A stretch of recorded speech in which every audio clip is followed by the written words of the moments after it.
difficult, I will be passing the baton over to Scott. So with that, welcome to the Midcoast Community Council meeting of July 22nd, 2026. Council members, please introduce yourselves. Scott Bollinger. Claire Tutano. David Santoro. Connie Santilli. Gus Mottimo. Kimberly Williams. Antonio Conti. I'm a little sick. Okay, and with that, I'm going to make my announcement about that I am attending remotely under the Just Cause provisions of AB 2449 because of the caregiving need of my parent. I'm attending from a private room with a closed door, and there is no one in the house under 18 years of age.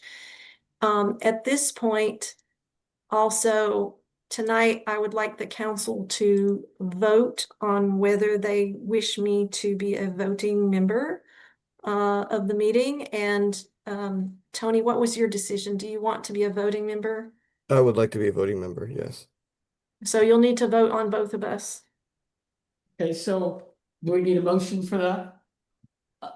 I will, send a motion. Yeah, I'll move that both Kimberly and Antonio be considered for voting members for tonight. And is there a second? Yes. Okay, Scott? Yes.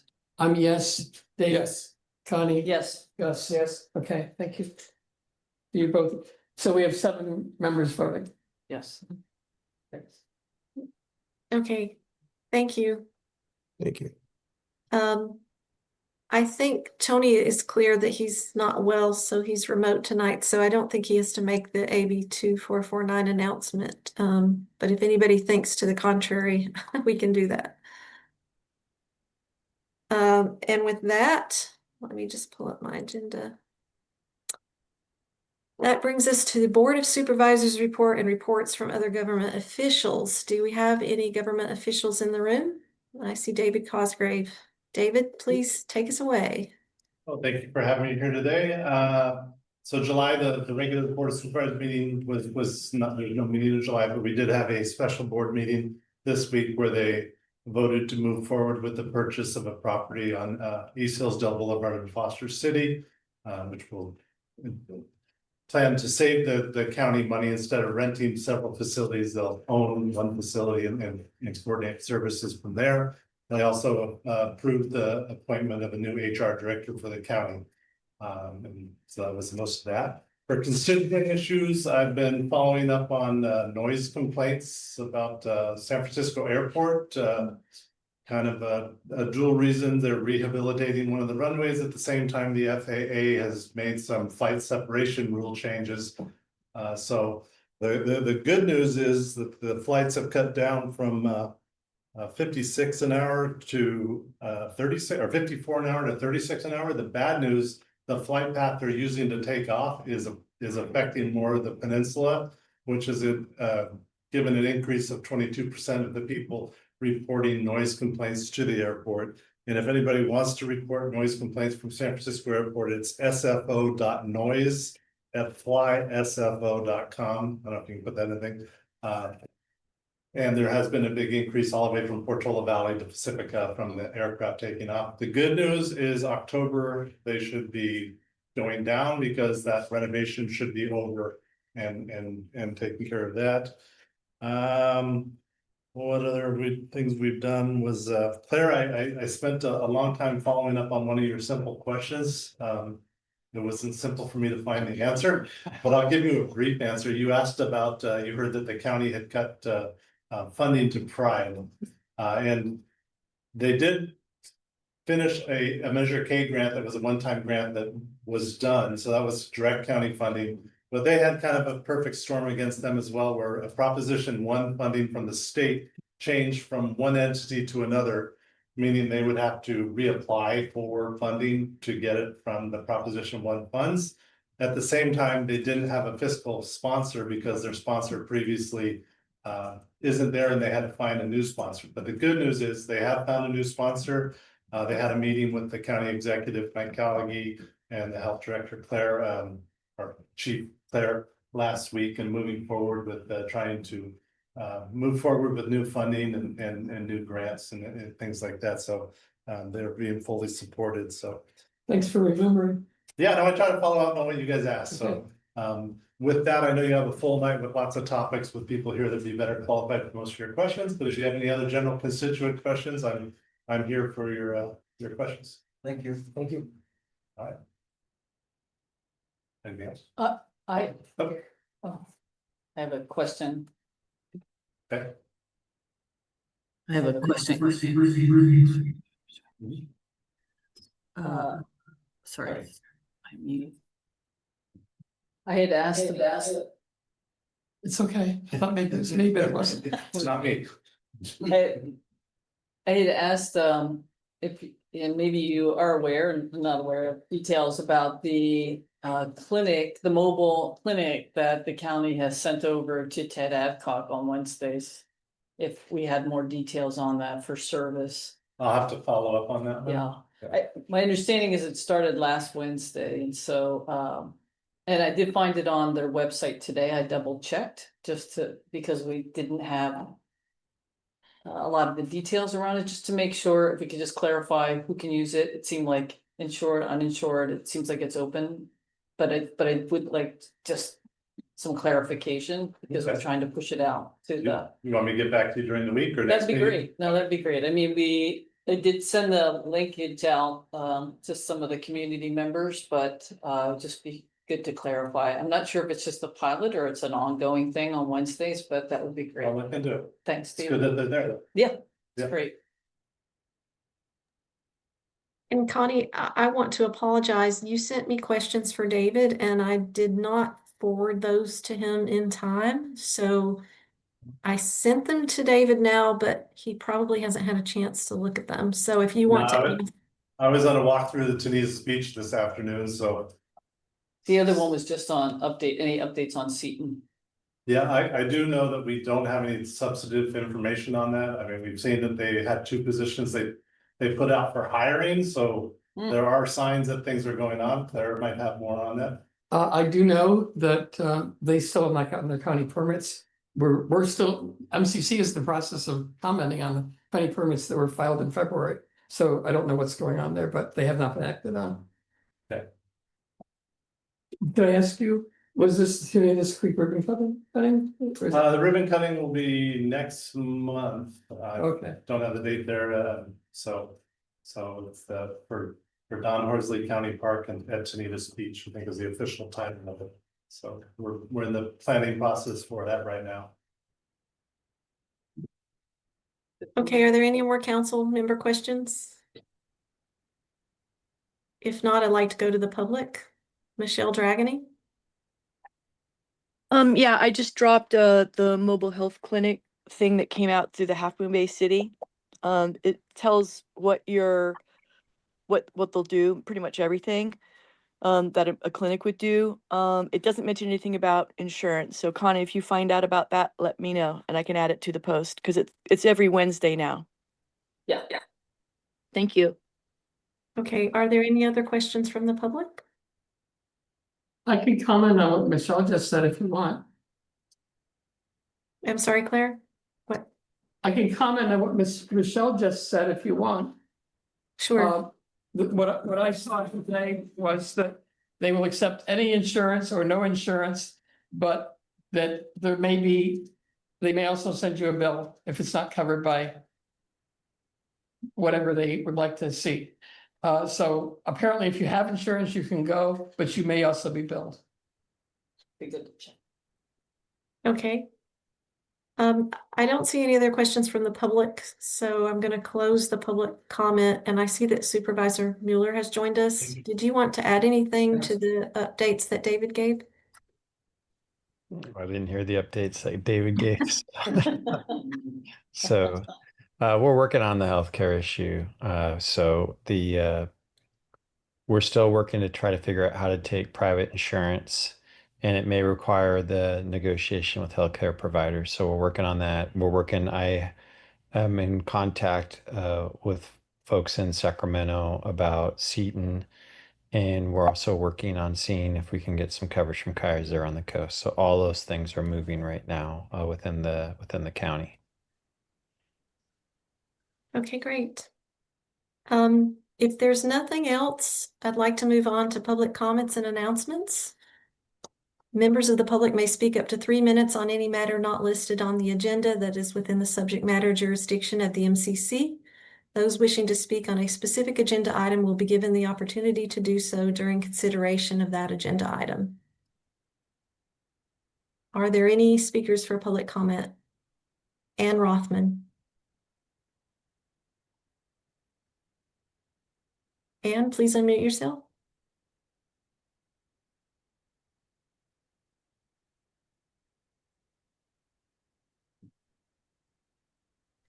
I think I got it.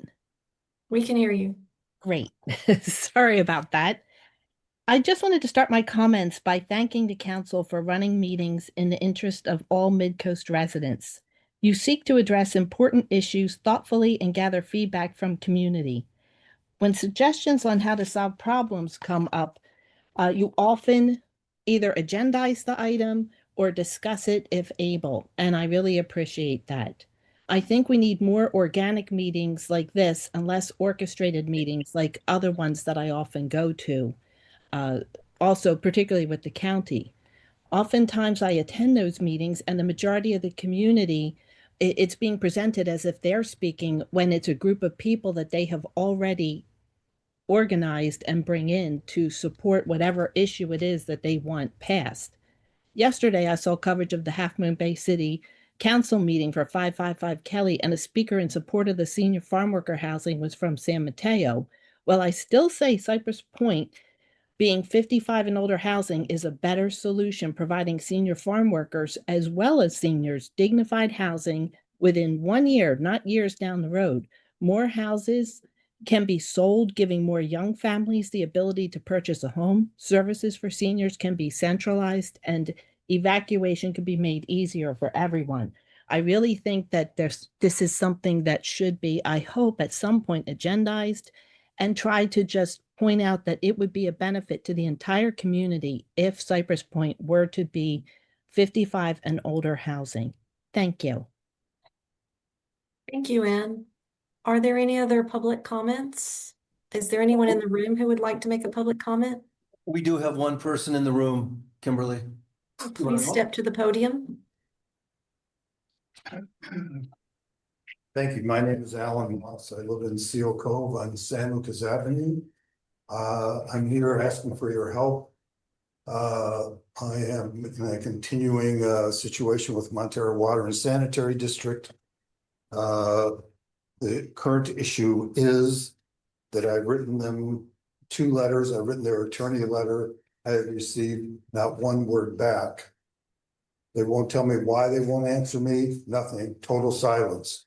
The reason I wrote them is because in their April 2025 newsletter, they made a statement that I live on San Lucas Avenue. They said on San Lucas Avenue, we have abandoned both our water and sewer mains west of Delmar Avenue intersection. We are no longer utilizing these pipes for any water sewage flows. That's exactly where I live. There are 5 houses hooked up to those pipes. I've asked them, where does our effluent go?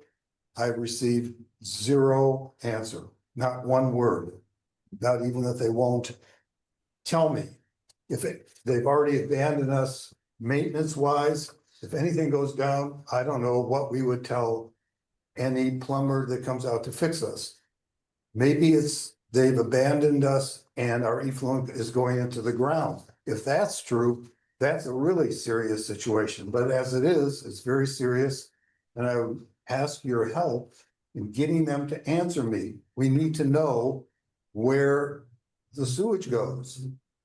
So that's why I'm here and that's what I'm asking for. And I would appreciate any help you could give us residents of San Lucas. Thank you very much for your attention. Thank you.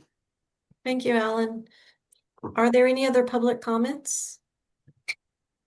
1 hand raised online, Dan Haggerty.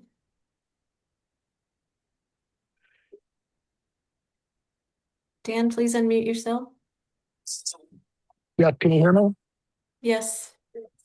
Yeah, so I just called the elections last week, and they said that the cost of the candidate statement is $800. for running for the MCC. And just so everybody knows, it's almost impossible to be elected without having a candidate statement. Some of you may not know that. I think that that's, not conducive to encouraging community members to represent their communities. And I think something should be done to offset that cost. I'm not sure that the best steps to take, but as it stands, I just don't think it's reasonable. Something should be done. Thank you. Thank you, Dan. I have flagged that item to look into it further. Are there any other public comments? Anyone else in the room? In that case, we'll close public comment. The next thing on the agenda is the consent agenda, and unfortunately tonight we only have 2 sets of minutes to approve, the minutes of June 10th and the minutes of June 24th. My apologies, I did not get to review the June 29th or the April 30th minutes, but those will be ready for the next meeting. So do I have a motion to approve the 2 sets of minutes that we have on posted on the website? So I move that we approve June 10th and June 24th, 2026 minutes. I second. Okay, so a vote, Scott? Yes. I'll say yes. David, Yes. Connie, Yes. Gus, Antonio, Yes. Kimberly. Yes. Thank you. Passes 7-0. Okay, thank you. And we're moving along pretty fast. The next item on the regular agenda is the San Mateo County draft safety element of the general plan. And I think we were supposed to have Katie Faulkner with us. She's here. Is Katie here? She's here in person. Oh, great. Katie, could you step to the podium and give us a lovely presentation about the safety element? Yeah, sure, happy to. Would somebody else mind sharing the PDF of the presentation? Would that be possible? Where is it? Did you send it to anybody? I did. I think I sent it to Kimberly, and I think it's posted. It's posted. Is it on the agenda? Or It I is on- posted on the website. Yeah.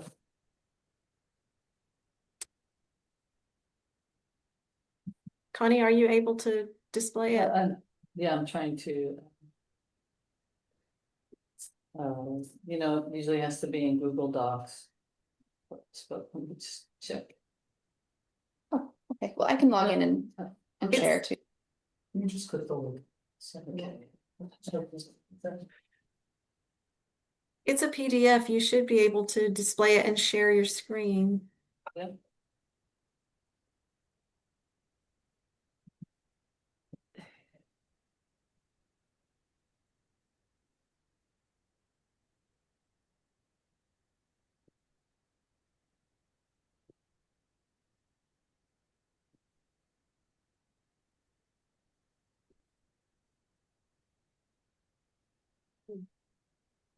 Oh, there it Awesome. is. Nice. Oh, thank you.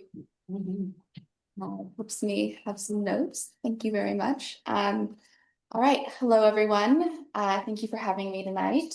My name is Katie Faulkner. I'm a long-range planner with the San Mateo County Planning Building Department. And I'm here tonight to share a little bit of information about a project we've been working on, which is an update to the county's safety element. We've recently put out a public draft, and we are here because we are asking for feedback and we want to make sure folks know it exists and are able to comment.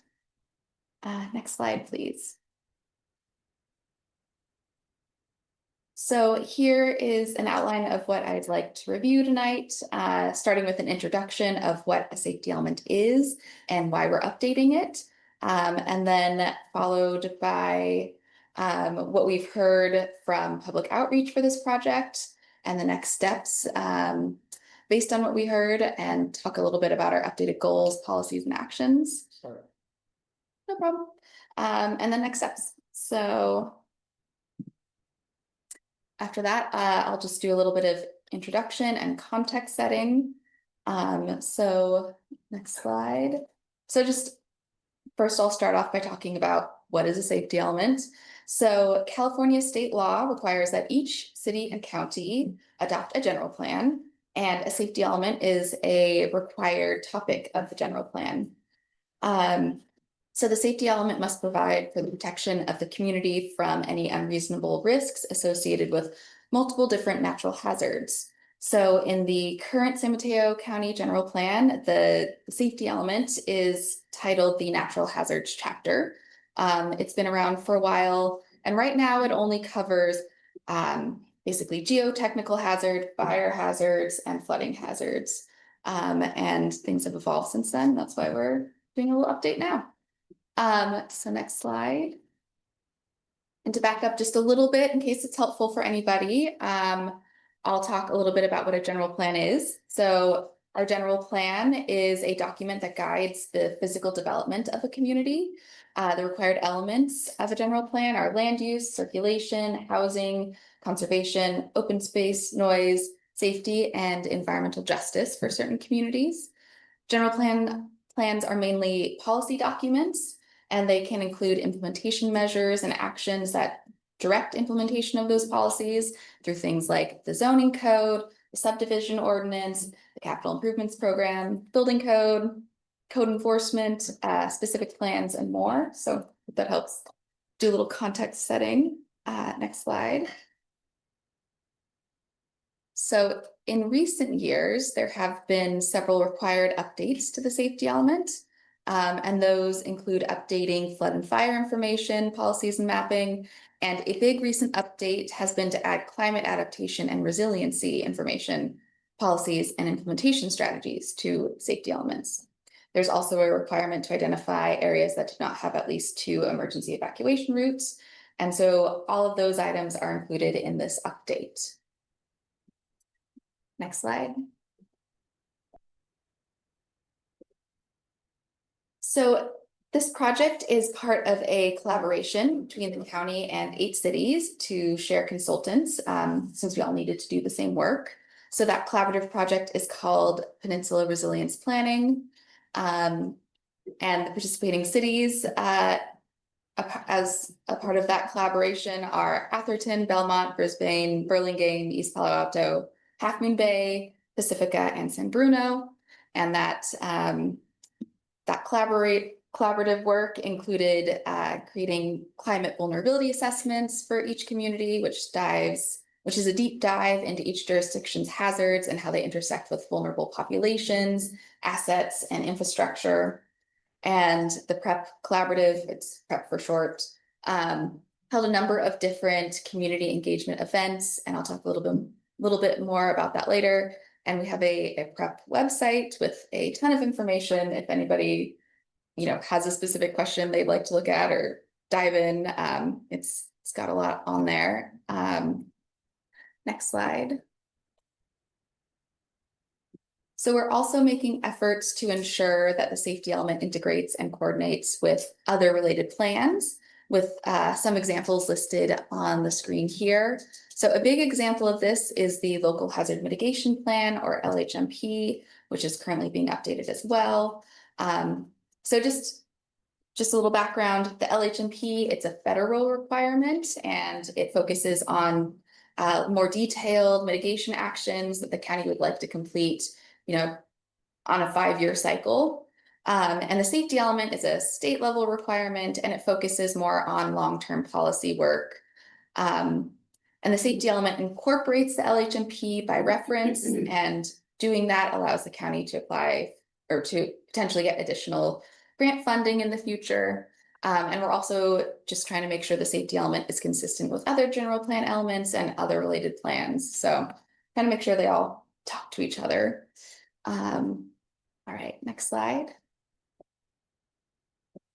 All right, now I'll talk a little bit about what's in the safety element. So a few of the different components of a safety element. So we have a background section that has a hazard profile for each of the hazards that the county is vulnerable to, and that includes various hazard maps. And just a side note, we also have an online mapping viewer, which allows users to zoom into their area and turn on and off different hazard layers. If anyone's interested in kind of zooming in a bit more. And after that, we also have a section with goals, policies, and implementation actions. And the background section and policies were informed by the vulnerability assessment we completed, something that can also be found on our website, along with the safety element itself. Next slide, please.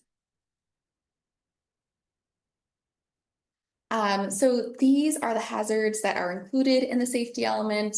So we have seismic hazards, that's things like earthquakes, liquefaction, tsunamis, geologic hazards, things like landslides and coastal erosion, flooding, sea level rise, fire hazards, drought, and severe weather.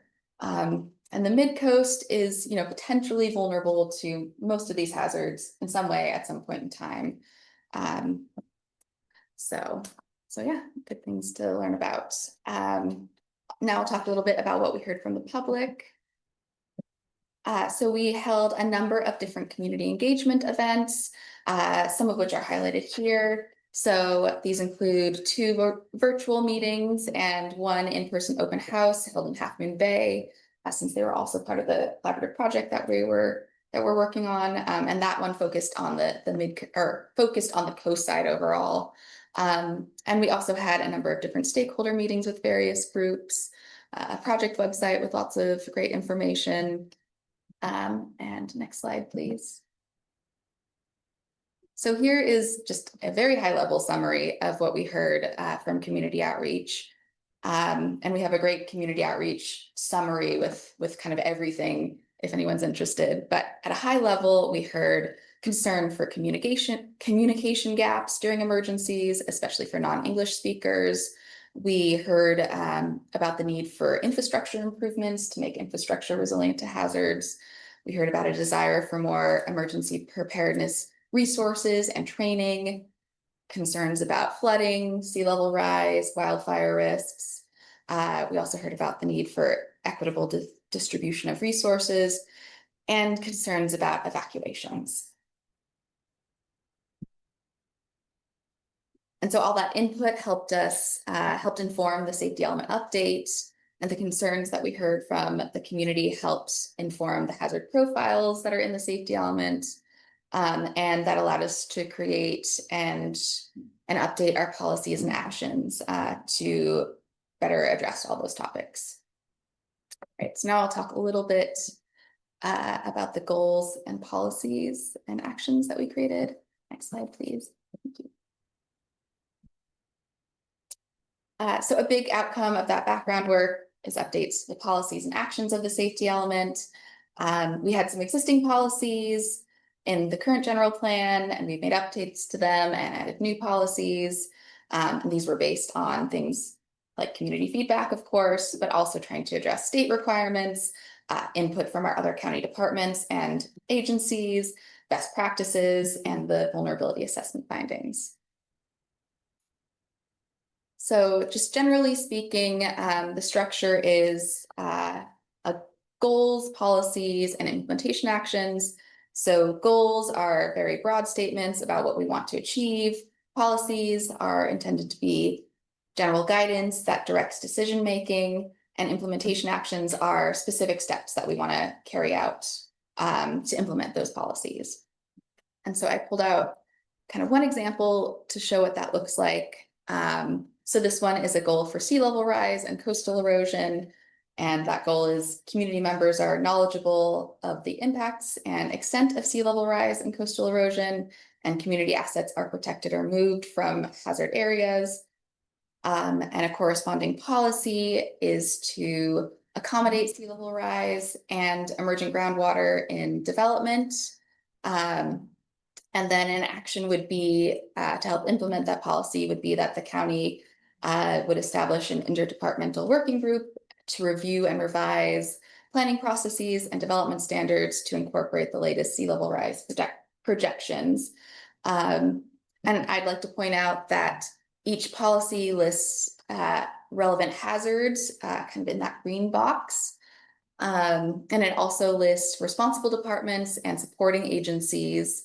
So we have a lot of policies because we covered a lot of topics and had a lot of feedback.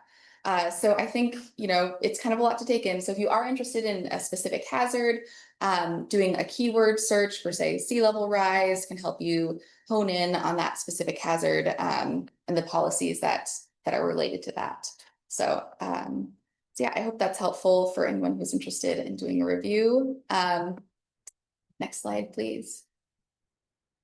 I'll also point out that we have a number of different policy types organized into kind of 5 bigger categories. So we have a category about data gathering, and so that's basically making sure our hazard data stays up to date and our maps stay up to date, because occasionally the state will come out with new maps, new data, so we want to track all that.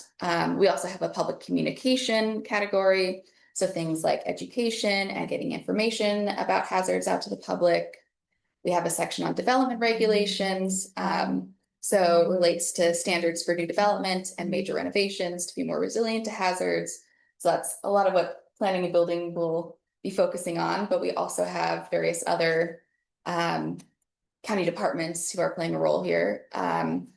For example, infrastructure improvements, that's policies about improving public infrastructure to make it more resilient to hazards. So a lot of that is public works' domain. And then we also have a section on programs and plans. So different ideas to create or strengthen programs. Maybe we identified the need for a new plan or some sort of partnership. And so that's kind of all in that section. And we organized it this way because, multiple hazards can kind of have the same policy apply to them. For example, staying up to date on data, that's kind of applicable to all hazards. And so right now, these policies and actions are in draft form, and we're planning to do an update to our current draft based on the feedback we get during this comment period. So we're, we'd like to hear from anyone if they have comments, and we'll take that into consideration in our update. All right, so next steps. So what comes next? So we are asking for comments by July 31st because we're planning on starting updates in August, but if comments come in after that, we'd still take them and consider them for making those updates. We're just trying to stay a little bit on schedule. So if we can get comments by July 31st, that would be ideal, but let us know if you need a little more time. We also then need to complete some state agency reviews. So California Geologic Survey, California Office of Emergency Services, and CAL FIRE Board of Forestry. They all look at safety elements. Then there'd be some public adoption hearings by the Planning Commission and the Board of Supervisors. And then we'd have a final safety element that we'd integrate into our general plan, and then we'd start implementation. And for this plan, we didn't specifically map out implementation priorities, partly because there are a number of different departments that are responsible for implementing these various different actions. But also implementation is somewhat opportunistic depending on different grant sources that become available. So I think we'd take advantage of what comes out. But just kind of a note, I think for planning and building, updating our zoning code and local coastal program based on the actions and information outlined in the safety element would be our next steps for our department. So I hope all that helps provide a little background. Last slide. So yeah, we're here because we'd like your input. We'd love to hear, do we have the right policies? Are there any gaps, any suggested improvements? We have a full draft available on the website, which is on this PowerPoint slide. We also have a QR code to the website. You can email us, visit the project website. And yeah, like I said, there'll also be future planning commission meetings and board of supervisor meetings. All right, so that's the presentation. I'm here for any questions. So we'll wait for Kimberly to come back online and she can. Can you hear me now? Yes. So let's take questions from the council first, and then we'll take questions from the public, and then the council can make further comment. So I have a question. Can I go first, Kimberly? Please do. Okay, so when you guys make a policy, do you fund that policy right away? When you say I'm gonna make this policy, where does the money come from to implement your policy? That's kind of, yeah, what I was saying, which is, sometimes we need a grant potentially to be able Okay. to implement something. And, we wanted to capture the ideas we got, the things we thought were important, Okay. but it doesn't necessarily mean it's funded in next year's budget. Okay, so I heard you say move assets. You use that term, move, relocate assets somewhere in your presentation. I think that probably came from the sea level rise Okay. policy example. Okay, so are these public assets or private assets that you would relocate? So let's see. I think what you're referring to is our goal about sea level rise, which is community members are knowledgeable of the impacts and extent of sea level rise and coastal erosion, and community assets are protected or moved from hazard areas. So if I lived somewhere around here and I had an asset that was vulnerable to sea level rise, would you move it and to where? That's a very big topic, and I'm asking it for you right there. Yeah. There's the example right there, right? yeah, and I think we have a few different policies and potential actions to address that. And Okay.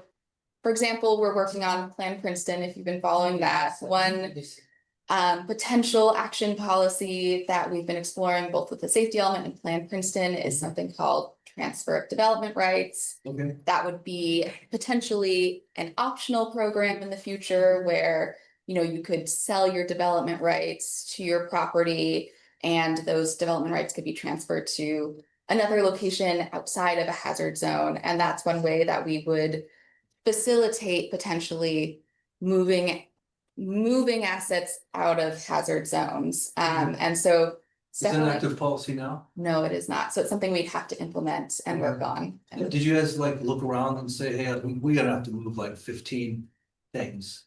And we need X amount of money to do that. Is that in the plan?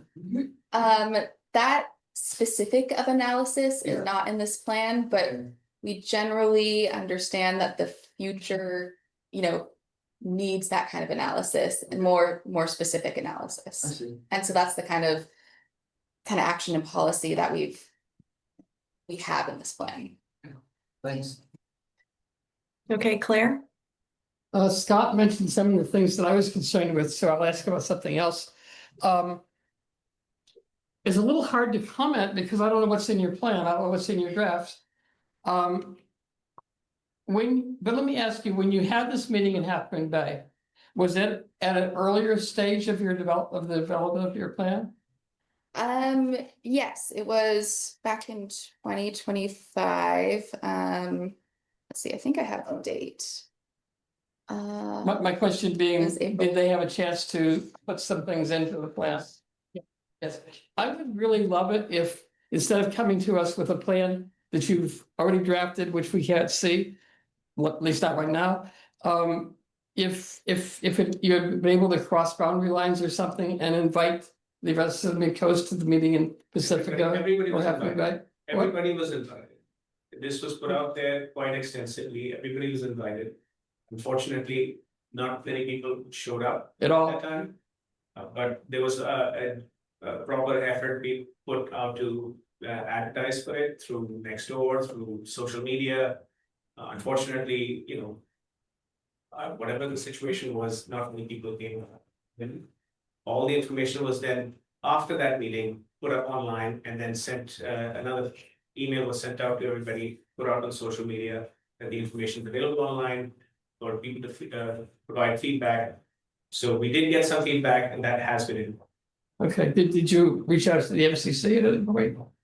I believe earlier on the consultants did reach out. I can't remember off the top of my head which part of the process it was. It was fairly earlier on, if I remember correctly. Because I may not remember correctly either, but I was chair then, so I probably would have seen it if it came. My point being, when people make plans, the sooner they can involve us, the better, so that we're not surprised by things. So that's my point. Okay. Thank Yeah. you. I'm glad you're doing it. Thank you. Well, yeah, and like I said, we're still open to feedback, so please, please let me know if you have feedback. Well, we'll have to read it and see what we say. Yeah. Absolutely. Okay, David? Yeah, thank you. Thanks for the presentation, helpful.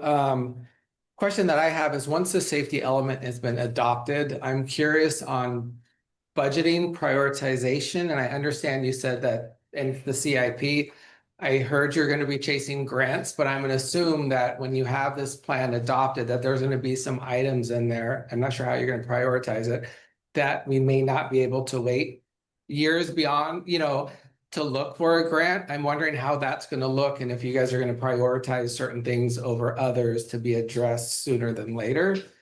If you follow my question.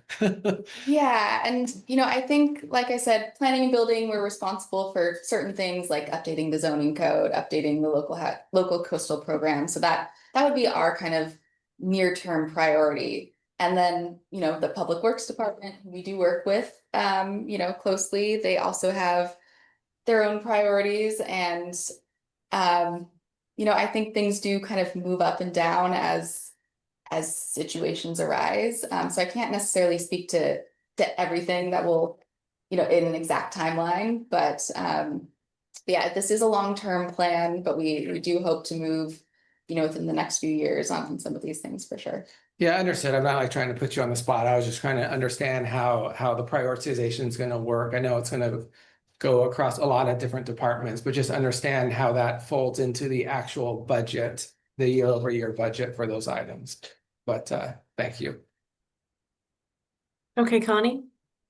Thanks so much for coming, and appreciate the work that you guys are doing. And I've been involved a little bit with local hazard mitigation planning, so I understand how important this is. My only question was, once you determine the policies that you are going to put in place or what you have funding, is there a way that we can see the ongoing updates to that? Does that also maintain on your site? So, this is something that you do get funding for and you keep moving forward, that we can see like a status of ongoing work.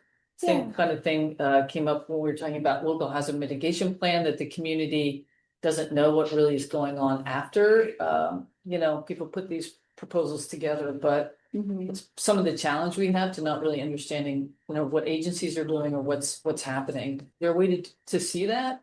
Yeah, so I think as new projects come up, we try to make websites for them. We try to reach out and have public meetings, kind of if they're that level of a big project. So I think there'll be some of that. And it is an internal conversation we have about the best way to report out on, the actions in our plans.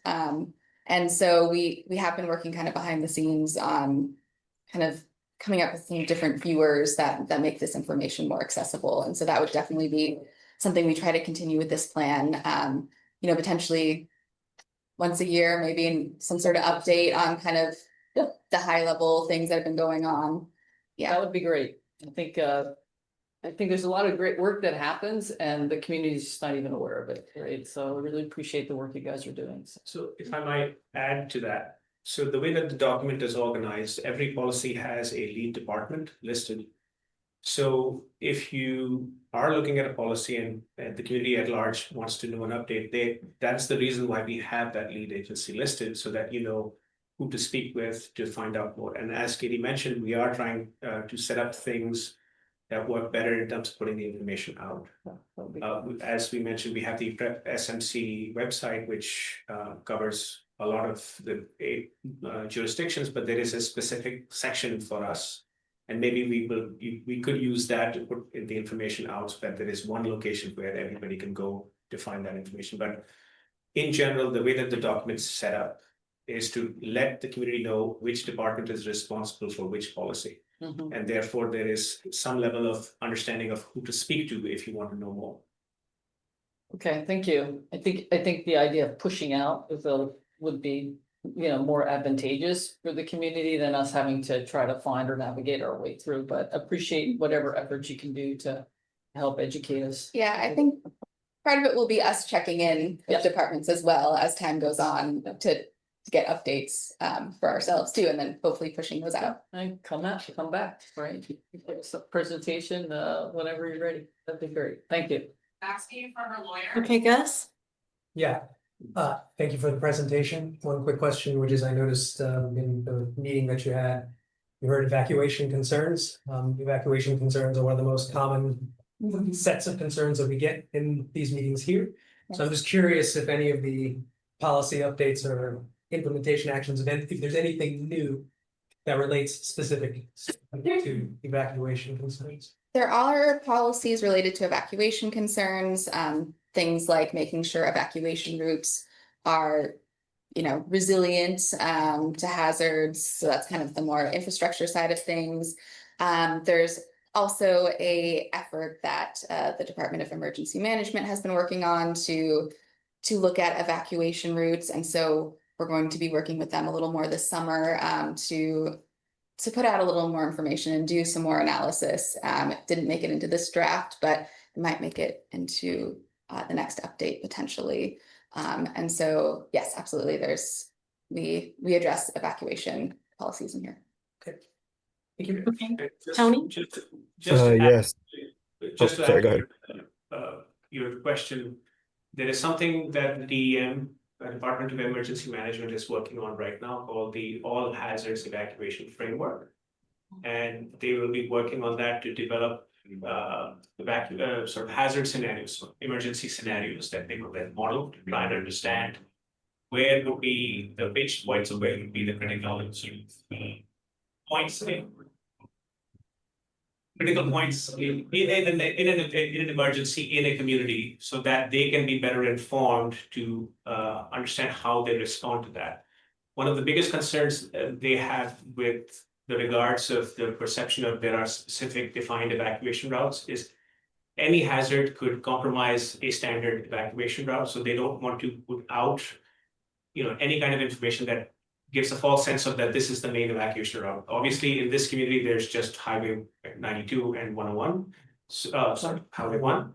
So it's kind of a given, but in that sense, the scenarios would tell us in what types of scenarios where the issues are. And I think that will help not only the Department of Emergency Management, but all of us to try and figure out, what are the priorities for us, as you were mentioning, how do we prioritize that? So some of these things, the LHMP and the All Hazards Evacuation Framework Assessment will give us some more guidance on terms of prioritizing some of these things.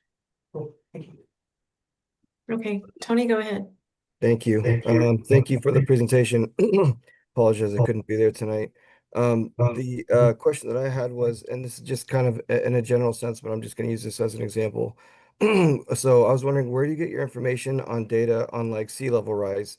Do you have like accuracy records from the sources that you're getting the data from, or is this information available to the public? If so, why or why not? And it applies to a couple other things, just wherever you're getting your information from about what needs to be done, where is that coming from, and how accurate have they been in the past? Yeah, absolutely. So for example, sea level rise, there's a great website called Our Coast, Our Future. And that's where kind of we got our sea level rise data and hazard layers from. And so that's a great website to check out. Lots of information. They have their own map viewer that you can take a look at and kind of play with different levels of sea level rise. Is it on a clear day with no storm, or is it a day with 100-year storm, things like that. And that comes from USGS information. But Our Coast, Our Future is the thing to Google to take a look at that. And then on top of that, there is a state of California kind of sea level rise guidance that we use to help us interpret that information and pick the right levels of sea level rise to look at, and kind of the best the best estimates of when we might hit, when a certain level of sea level rise might occur and what that kind of probability is. And so, yeah, we're taking those public sources and then we're adapting them to our situation here in San Mateo County. Thank you very much. Okay, And great. generally it's state sources and some federal sources where we get this data. Thank you. Okay, I have two questions, Katie. What is the target date for the adoption meetings for the Planning Commission and the Board of Supervisors? Yeah, I think, we were targeting kind of fall for these. We might run into some delays because of the Board of Forestry review. So ideally fall, late fall, it could slide a little bit into next year. So we can put out an update when we do go to the Planning Commission and the board, and send that back out for folks. Okay, and you said that the comments are due for this draft by July 31st, and unfortunately, the MCC doesn't have another meeting until the first week in August, I think, well, maybe it's the second week in August. Is there the possibility that you could stretch this a couple of extra weeks so that the MCC could potentially submit some formal comments as a body? Yes, I think we can do that. We can start working on updates that we know we need to make anyway, and then we'll continue working when we get your comments. So yes. Okay, that's great. And just a quick comment on what Bharat said earlier. It occurred to me that maybe I don't know this, but on the Planning and Building website, is there a place where projects in progress, like the safety element update and the housing element and all the other moving parts, are sort of listed with the status all together, so that instead of having to hunt these down and get alerts for each particular project, I know I get alerts for various ones, but sometimes I miss some because there are so many. It's like an octopus. Yeah. Is there one central place where you can see all the projects concurrently and what's coming up when, so that we could keep up with it and go to that project when we see that it's at a certain stage, instead of having to pick each one out and follow it individually? Yeah, absolutely. So for our kind of long range projects, if you're on our planning and building page, there's a tab called projects, and then there's long range planning underneath that. And so that's where you'd find kind of just high level summaries of a project like this. So we have development updates. So we have a link to the housing element, which recently underwent an update. Safety element. We're also working on an environmental justice element. We have, transportation planning efforts that we're working on, community plans. So that would be one place to kind of see those long range planning efforts. And then I believe we have kind of another spot, I think it's under projects development. That's where you would see kind of more of the current planning, the more specific projects to build something specific. That's where we have the project web pages for each of those kind of things. Okay, so the long range projects are all listed on one page, so we can see them all in one shot, and then go to the specific project that we're interested in.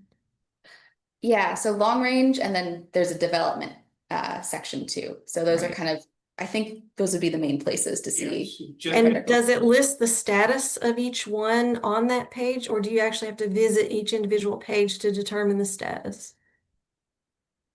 You have to visit each individual page to determine that. Again, it's as you mentioned, there's a 100 different things that we are dealing with. So in order to make sure that we spend our time trying to get the work done, sometimes this lags behind. So you have to go to those individual websites to see what the latest is.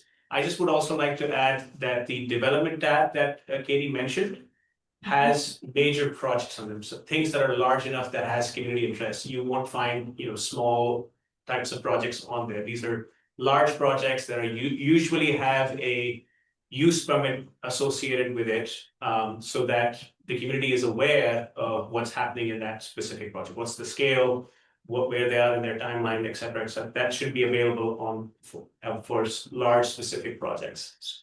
Okay, I guess what I'm getting at is there a way to see the timeline for these all together so that you don't have to visit each project continuously to figure out what's coming up, right? So that you could see it all in a snapshot, kind of like I don't know what I'm thinking of, but you see what I mean, right? No, Yeah. we are To make aware it of easier that, for the and- public to track projects. Yeah, we are aware of that, and that's something that is. We are considering internally how we build it, that it's much more, as you're mentioning, us with one fell swoop, you can look at everything. But it is a very complicated process because we have different kinds of projects. Some are programs, some are projects, some are actual policy documents. So there's a lot of different varieties. So trying to put everything on one page it itself becomes very unwieldy. So we are working on some sort of a mechanism that helps do that. So it's a long drawn out process that we're trying to work on. So eventually, hopefully we will have that. But at this point, unfortunately, the way to do it would be to go through each of these and try and see what the updates are. I'll also say it's not exactly what you're looking for, but once a year we go to the planning commission and we talk about our long range work program. And so we have a big table that has all of our projects in there and timelines. So we do that usually in February, kind of after the new year. So that's kind of the best example we have, where everything's in one spot and we have a timeline. And Okay. that's just long range though. That's great. That's really helpful. Thank you. At this juncture, I'd like to go to the public. First hand raised was Sid Young.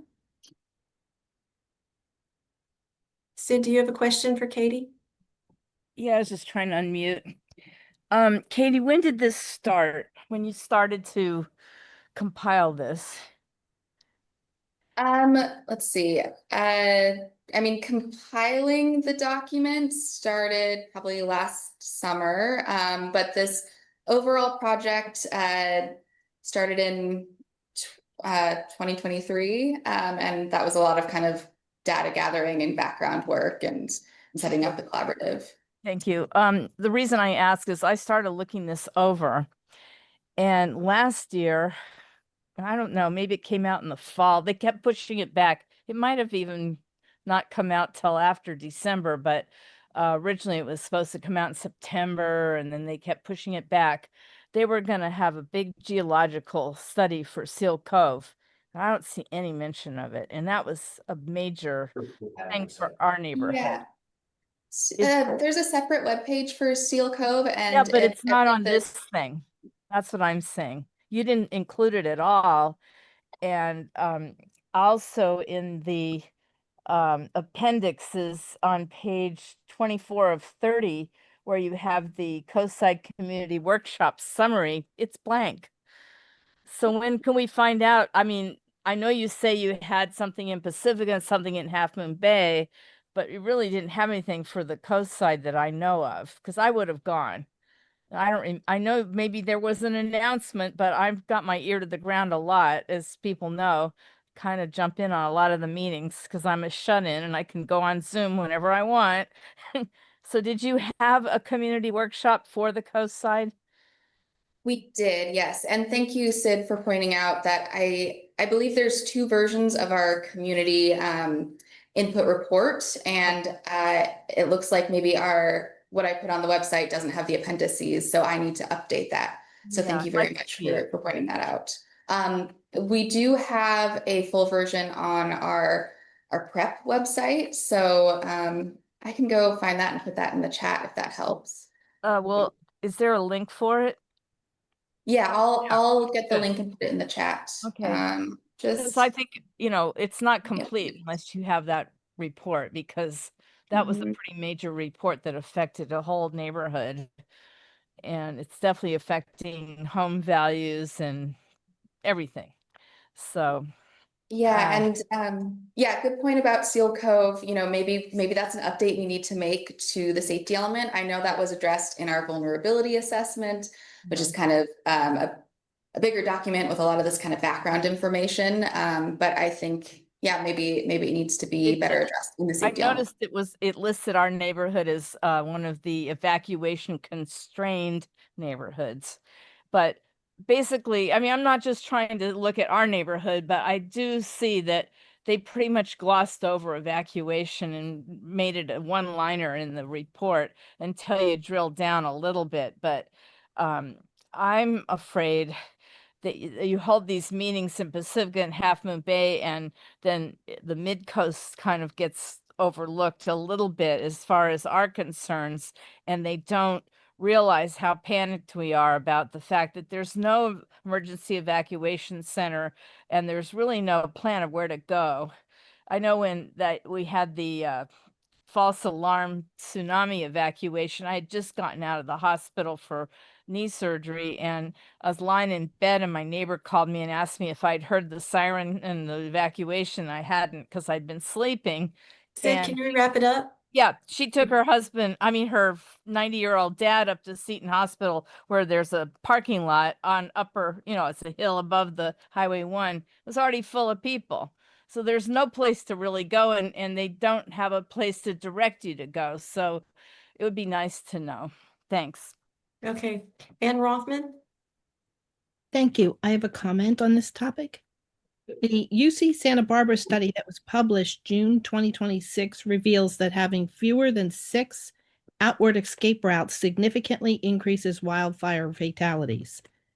The Midcoast, Moss Beach, and Montara have been flagged as towns that face significant structural evacuation bottlenecks due to one exit route being Highway 1.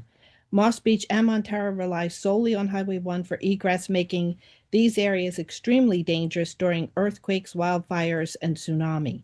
Because new roads connecting these towns over the hill are not even proposed, the communities have to rely heavily on advanced local preparation.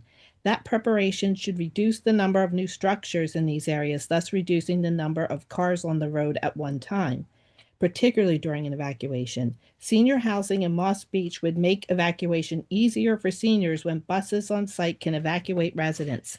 Plans to evacuate can be in place ahead of time and practiced. Fewer cars on the road at once is extremely important for evacuation.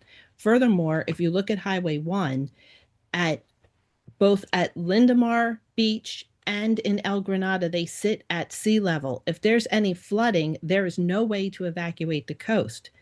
Also, Highway 1 North sits on a cliff, most of it. The tunnel is only a small section of Highway 1 North, and that has been prone to failure and falling into the ocean over the years. On the other side of the tunnel is eucalyptus trees that are extremely flammable, and they have not been removed and remain a wildfire risk. You can see how the people, particularly those of Moss Beach and Montara and even El Granada, can easily get trapped with absolutely nowhere to go. So I just ask that you please look into these issues and have a real discussion on what can be done. Thank you. Thank you, Ann. Michelle? Hi, yeah, everything that Katie said, it's all on the website. You don't even have to go to the website itself. You can just Google it. They've really done a great job creating web pages for every single project. The county's really big. There's dozens and dozens of other projects that don't pertain to the coast side. So one of the things that Lisa Ketchum was doing for the MCC website is take a beat and then spend 15 minutes looking for all the documents that you can put on the MCC. And I'm happy to help you with that. But it's all there. So I dropped the links just as Katie suggested. There's the safety element webpage link, complete, long range planning, also very complete, and the development page. So I think they've done a pretty good job with the outreach. You guys need to get there. That's all. All right, thank you. You're welcome. Are there any other public comments? Sid, your hand is still raised. Did you have anything else that you wanted to ask? No, I apologize. Okay, thank you. Are there any public comments in the room No, from the audience? None? no. Okay. With that, then I'm going to close public comment and come back to the council. Is there any discussion? Do people have thoughts on this? Further action? Do we want to prepare some comments for the draft safety element? We should. Yes. Definitely. Yes. Yeah, we would definitely like to do that, Kimberly. Okay, do I have some volunteers?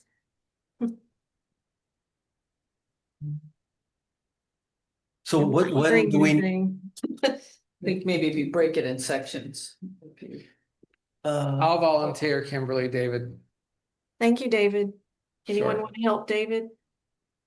Are we talking about writing a letter of comment? Comments on the draft safety element. In form of a letter? In the form of a comment letter, Yeah. or what We just need other an email. format would you like to take?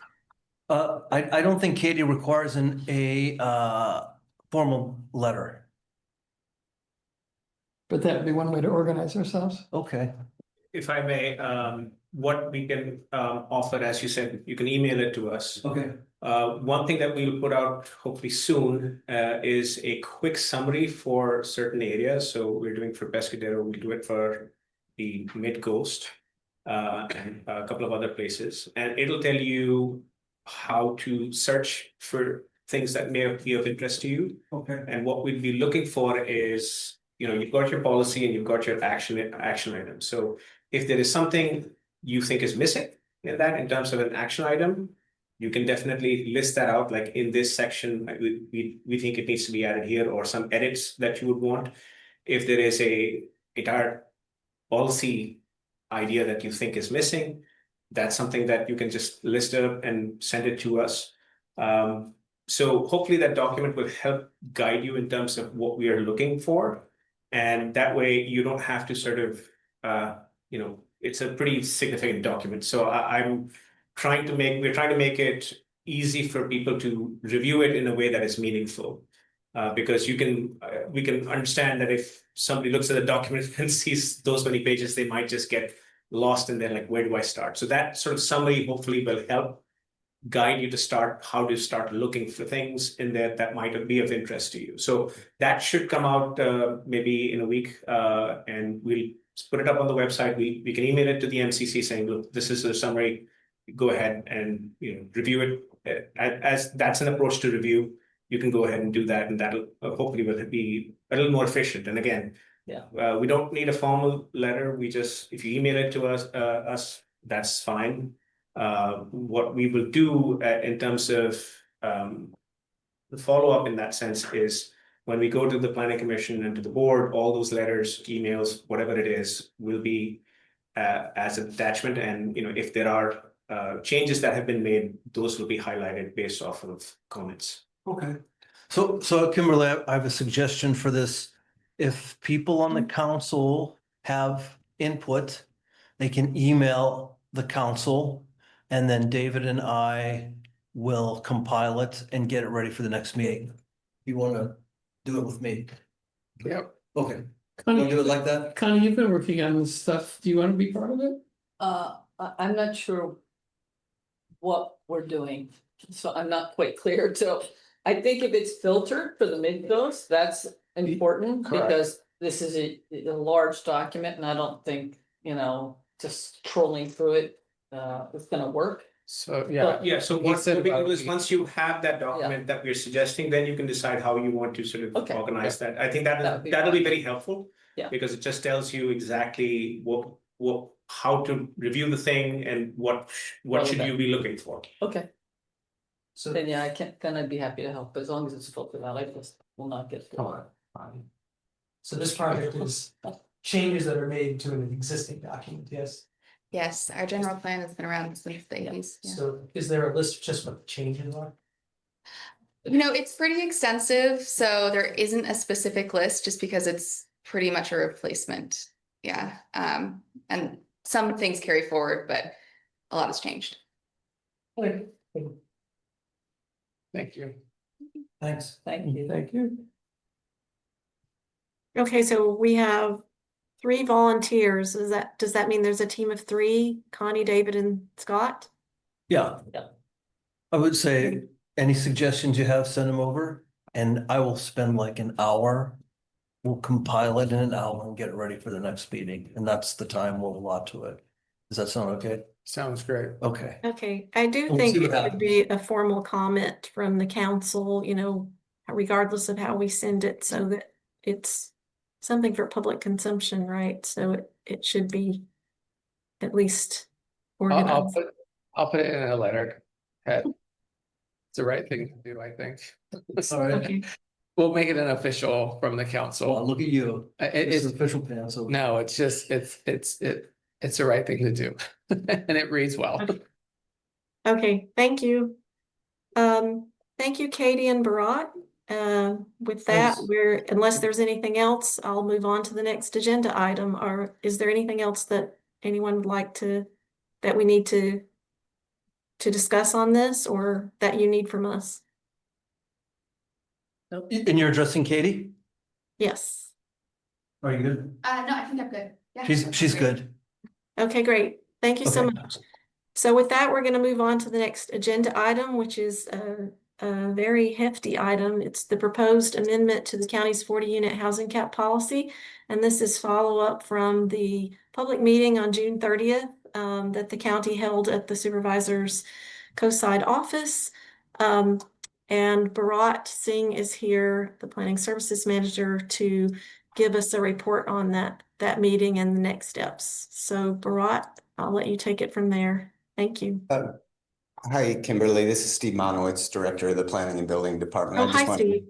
I'm sorry, I didn't see you were there. Yeah, no worries. And I want to thank you guys for having us tonight and just make a quick opening statement before I hand it over to Bharat for the main presentation. And I just want to start by saying I'm sorry if we got off on the wrong foot in working with the MCC on this critical issue. There was a real sense of urgency on the part of the Planning and Building Department about what we were up against, and many of your friends and neighbors with pending projects who's were all of a sudden kind of felt the rug pulled out from them because of the fact that we hit the cap very late in 2025, and that timing really affected our ability to get on top of this sooner. So my apologies for not coming to you first before going to the Planning Commission. The second point I wanted to make is that we're seeking to resolve this issue in a way that helps us retain the existing cap and growth rate to the best of our ability. And I think when we initially presented this, we didn't highlight enough the pressure that we're under from the state to address this cap issue. The quotas in the state of California regarding housing is something that the state Housing and Community Development Department has really honed in on and cracked down on counties. And so Bharat will provide more details. That was something we needed to address in our housing element. And I think it's something in retrospect that we should have highlighted sooner. I know that I didn't do a sufficient job of informing the supervisor of that constraint. And so I think, now that we've kind of put all the pieces together, as you'll hear from Bharat, I think the proposal that we're putting forward is what I think will best enable us to retain the 40 unit per year limit and avoid a showdown with the state of if we don't solve this problem and people's housing projects are delayed for 2 years. And I think that really could put our ability to retain that growth rate at risk. So with that, I'll pass it to Bharat and I'll be happy to answer questions after the presentation. So thank you for having us. Thank you, Steve. So Ms. Williams, I had sent a request to share my screen. If you can allow me to do that, then I can share my presentation. Okay, I think Connie can do that. Yeah, I don't see a request coming through. He said it's Kimberly. Oh, No, it should have gone, the request to share should have The host. come out on the Zoom. yeah, it didn't. Right now it's saying, okay, I just got it. Thank you. I just hit something. So, okay. Let's reboot it. Wait.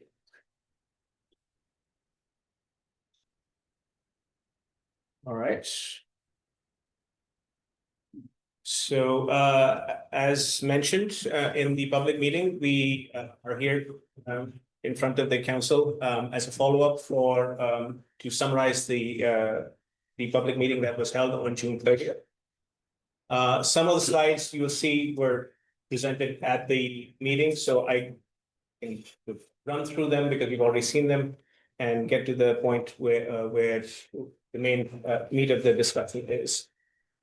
Let me just make sure this works. That's great. Okay.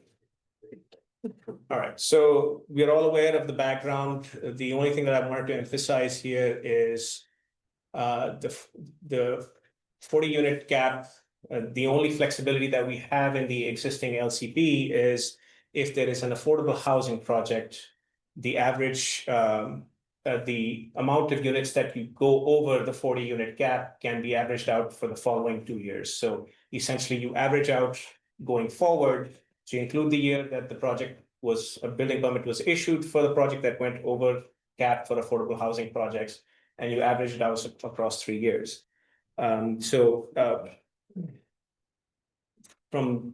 that perspective, why was the cap put in place? It was something that was done in the past where there was a lot of pushback in terms of growth that was happening. There was pushback for zero from the Coastal Commission, which obviously wasn't something that would have been acceptable. So the compromise was that look at Measure D in Half Moon Bay, and that was at 1%. So the equivalent for the urban Midcoast was 40 units, and that was what was decided upon, and that's the sort of genesis of the 40-unit cap. Since it went into effect, so 2013, we had never hit the cap till 2025. So clearly that 1% that was set up was not really something that the demand reflects. The demand has been lower than that. So we've had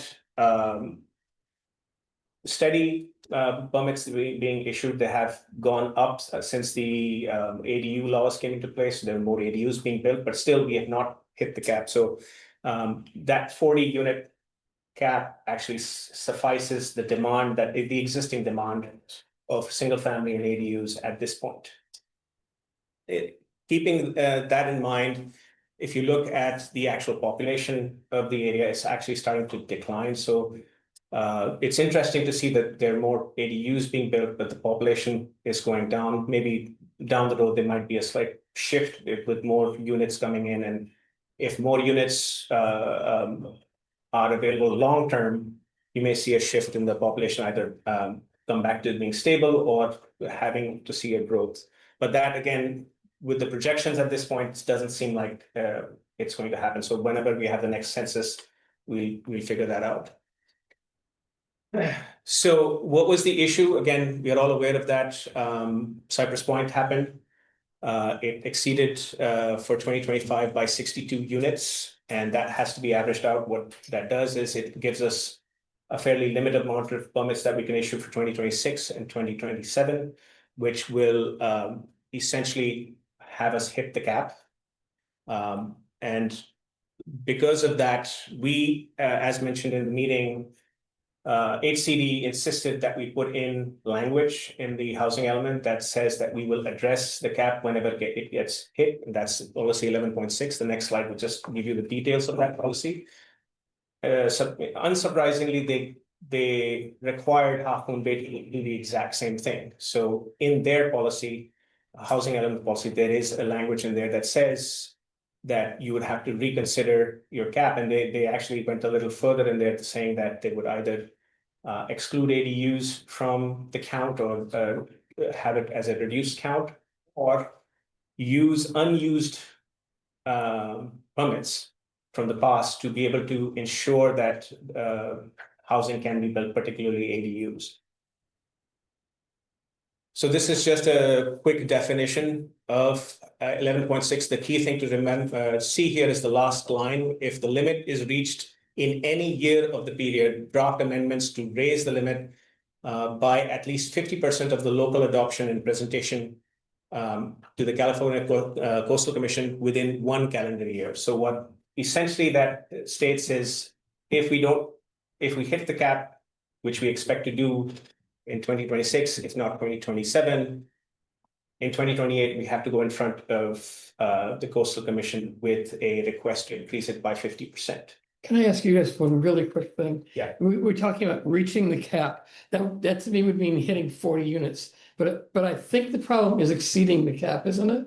No, it's reaching the cap. So essentially, here, if we reach the cap, which we will, because of the language that we have with regards to affordable housing, we will hit the cap. The cap basically means we can't issue more permits. Right. So that's what we are trying to avoid here with this amendment. Okay, I'll wait then.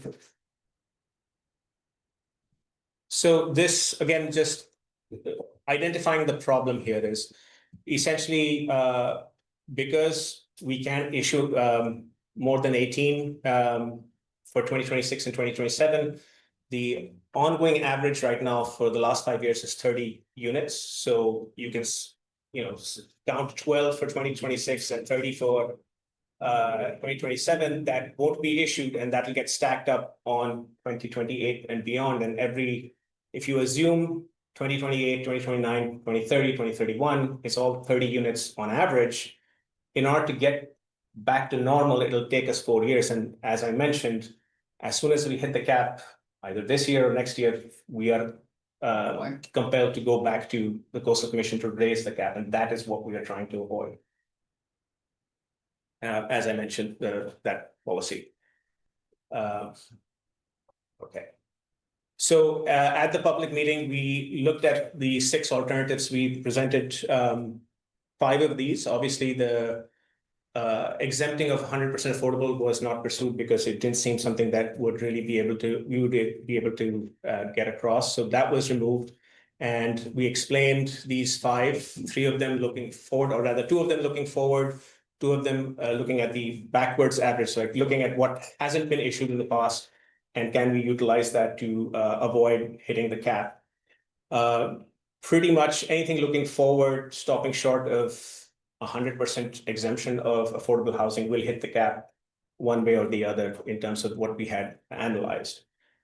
So those 2 really aren't an option for us. So it is looking backwards, and the 2 options that we had was looking backwards since the inception of the cap, or a version of that just looking 10 years back. So at the July 30 meeting, in order to invite folks for the meeting, we sent out through our Gov delivery service, which is an email service that we use. So people subscribe to different projects. So we looked at people who were subscribed to the Carlos Street Trail, the Connect the Coast side, the Midcoast Travel Demand Management, the Moss Beach Route, and Plan Princeton. So everybody who was subscribed to that, the email went to them. That was about 1,000 emails that went out. About 50% of those were opened, so about 500 were actually opened.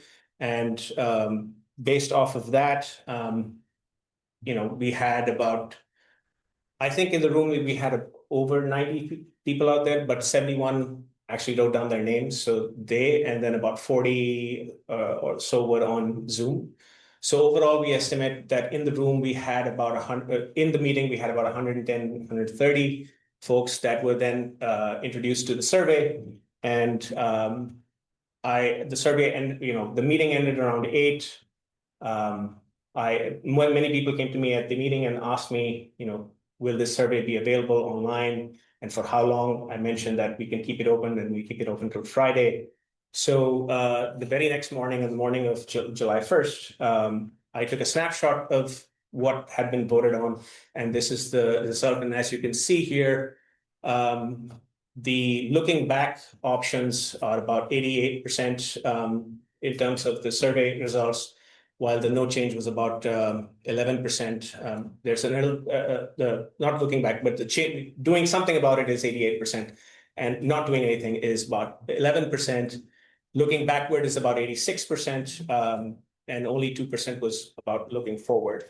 So as mentioned, several folks came to me and said, can you keep it open so that we can get our friends and family and other people, neighbors to vote? We then sent out an email the next day on July 1st, in the afternoon, around about 4:30.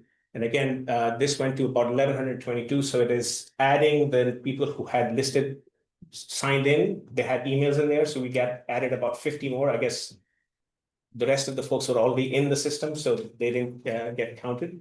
So we sent it out to about 1,122 folks. Of that, again, roughly half opened the email, but interestingly, only 107 clicked on the link to vote. So, that is reflected in the results. Further on, Michelle Dragoni had actually put it out on Nextdoor. So the link was available to folks through Nextdoor. So some of that may have come from folks using that link as well. So again, at 5 p.m. on July 4th, which was the Friday evening, I stopped the survey, and this was the result. About 292 votes were added. So it was an addition of about 160 more votes since the meeting that was ended on Tuesday night.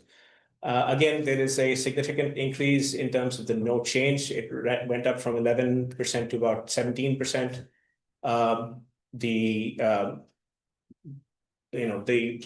survey in terms of people looking for doing something was about 83%. Of that, 80% is looking backwards in terms of what the options were. And again, in the looking backwards, the 2013 option had the larger share, about 68%. So that essentially is the sort of summary of the survey. Our recommendation as the planning department, as Steve mentioned, our objective is to ensure that we do not have to go to the Coastal Commission to change, to ask for a raise in the cap. And there are, obviously 2 reasons for that. One, as I mentioned earlier on, if you look at the regular trend, we've not hit 40. So there is no point of going to raise it just because an affordable housing project came through. And number 2, if the option that we are picking here gives us the longest runway to avoid this happening in the future. So as I mentioned, there is the trend is going up. Earlier on, we had about 20, 25 permits a year. It's gone up to about 30 units, 30 permits a year, and the trend is showing that it's going up.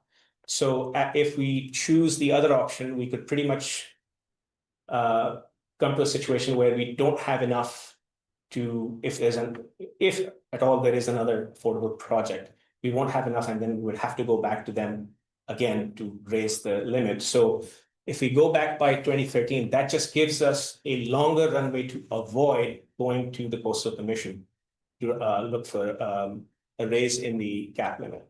So that would be our recommendation to the group. And this was the actual language that we had provided to the Planning Commission. Essentially, if you look at the stuff that has up there in terms of it states right now in the policy is the growth rate average over the 3-year period that includes the year of building permit issuance and the following 2 years does not exceed 40 units a year. That would change to the annual average number of permits issued from January 1, 2013, the year after the adoption of the growth limit was certified by the Coastal Commission, through and including the year of the building permit issuance does not exceed 40 units per year. So that just gives us a lot longer runway to avoid having to trigger policy 11.6 and going to the Coastal Commission. And especially because we haven't hit the 40, there's no reason for us to do that and go to them and say, we need to update that. Unfortunately, they insisted to put that language in there. So we had to put that in there in order to get our housing element certified. And again, Half Moon Bay has run into the same issue, and they have gone a little further than us of actually writing out how they would, avoid, this situation for them themselves, which includes one of the approaches that we have here. So that brings me to the end of the presentation. Any questions and comments, please? If I can, I'd just like to make no problem. Short closing statement. I just wanted to make sure everybody understands that 40 unit per year cap will remain in place under our proposal. What the proposal does, it provides for a different way of accounting for the fact that because of Cypress Point in 2025, we went over. How can we consume those overages without changing the 40 unit cap per year? And so that's the essence of the proposal, so that we can retain that. The other thing I want to mention is just to elaborate on the potential consequences of reaching the cap and having to request an increase from the Coastal Commission, which, you know, the Coastal Commission could say no, right? And the consequence of that would be for the state to decertify our housing element. Decertification of the housing element would open up the door to the builder's remedy, which I think most of you have heard about. And that's another important factor that we're seeking to avoid. So I know, you know, this option wasn't looked favorably upon when we first presented it to you, but I think hopefully the additional information we've gathered will be helpful in understanding why we're recommending this approach. And both Bharat and I are happy to answer questions about it. So thank you so much. Okay, I'd like to go to the council then and take any questions only, and then go to the public for comment, and then come back to the council for discussion. Does that work for everyone? Sure. So let's start with Gus. Can we start with you this time? Sure. I have no questions. Can't wait for the comment period, though. Okay, Connie? Thanks very much. I appreciate the community meeting as well. I think it's really important that we get the outreach out there, and I think that was really helpful. I would only ask, you know, looking at the larger projects that come through, you know, we heard people talking about, you know, then why did Cypress go through? Would it alter the way you looked at new projects like that coming through based on now what we know and this potential impact for this? Like, how would that change the way you consider this work coming forward? So this is a policy in terms of restricting development. A project, an actual housing project of that scale, is far more complex. It has to look at several things. So one of the things I would mention to you is we have never hit the cap. If there was a ability to build that kind of housing here, we would have hit the cap way sooner. So it is immensely complicated to do that kind of a project. In our in the general plan for the coast, there are only 3 sites that are designated as multifamily. One was Cypress Point. The other one is the one that is just west of the clinic. I'm forgetting the name of it. And then the third one is the El Granada site, which again, we are looking at through the housing element as well. Now, in the LCP policy, one thing for the 2 sites that are in Montara, the Montara Central district, they are required, they have been in policy, in the LCP, they have to reserve a certain amount of water for 148 affordable units. That was put into place because the Cypress Point was zoned for 148 minimum. That project couldn't get to that, and we had to downzone it in order to make that happen. So there are many other issues that have to be handled from an infrastructure perspective before any project really becomes a reality. So whatever we do with this really isn't going to make much of a difference because there are other challenges that would have to be overcome. And as you all know, Cypress Point has been in discussion for over 10 years. So that is a challenge. And I, you know, in reality of it, I don't see this changing the equation very drastically for at least for the next 5 to 6 years. Yeah, and if I could just add on that, the methodology that we're suggesting of looking backwards, changing the averaging, means that we can't do what we did with Cyprus, which was just go as many as they want, assuming we can take it out of future years. Because we have to look backwards to see how much we have in excess. So that actually puts a limit on the number of affordable units that can be approved moving forward under that approach. I don't have That those was- numbers handy. Right now it's 160. 66. Right, I remember 166. the number, yeah. Right. So it kind of limits the number of affordable housing units, but the chances of 166 affordable housing units coming forward in the next 5 years is pretty much, 0 to 1%. The sites that we're looking at for the housing element are going to require rezoning, coastal commission certification, coastal development permit, CEQA review, and then the actual permits to build. And that's why it took so long. So we're many years out from that, and that's not something we anticipate. Okay, I mean, I don't want to imply that I'm not, I'm very much in favor of affordable housing for people here on the coast.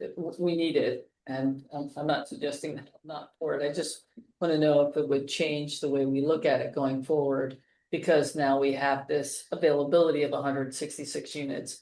Does that change? As I You're mentioned, saying the criteria. the infrastructure and actual constraints would be far more of a hill to climb over than this facilitating anything. Okay.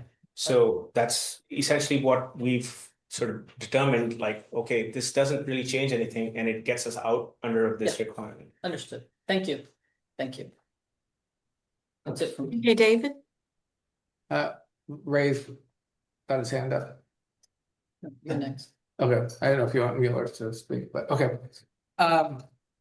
I don't have too many questions. The only question that I have, can you remind me the amount of permits that have been kind of stopped or pulled from folks that were in the process? I just kind of want to. I don't recall off the top of my head, the permits that have been canceled were the ones that had inactivity. That our regulations say that if a permit is inactive for a certain amount of time, we reserve the right to cancel them.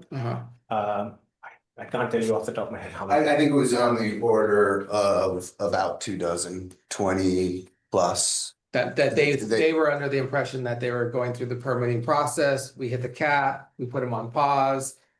Okay, I just wanted to. That's correct. And, with sympathy to the folks who put a lot of effort into getting to that point, our hope is that if we can reach resolution on how to provide relief to the cap, that those folks that were in process, we can reactivate their pending project so they don't have to start from square one and they can pick up where they left off. Okay, great. Thank you. Okay, Ray, did you want to say something before we finish the questions? Yeah, I did. There was something that wasn't touched on by professional staff I wanted to share with you all, and that is I anticipate that people will be frustrated that within the housing element, the policy was put in place that the state pushed for that caused that said if you reach the 40 unit limit that you have to go ask for 50%. What I wanted to share with everybody, and it's frankly, I was surprised by that as well. It was not something that was highlighted to us. But what I wanted to share with you all is that actually that compromise is frankly a win for the county. And the reason being is that the state and other jurisdictions, and you can look it up in Morgan Hill, and other jurisdictions that have had Norwalk. I could go through a list of jurisdictions that have had caps in place that the state went and sued them during their housing element process to say you are not allowed to have any cap whatsoever. And what's really important to point out to you all is that the cap that is in place on our coast side is actually an ordinance. It's not a measure that was passed by voters. So it's a Board of Supervisor ordinance. And so it's very easy.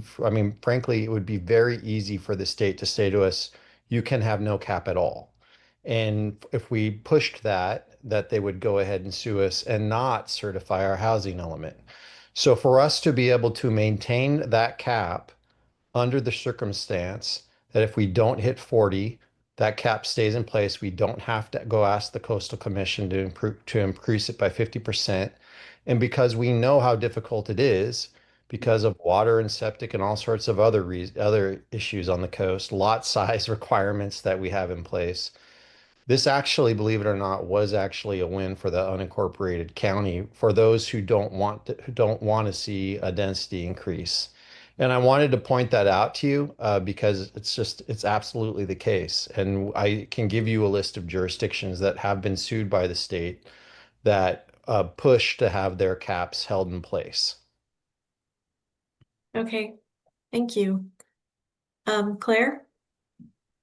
I would like to try to understand something which I haven't quite grasped.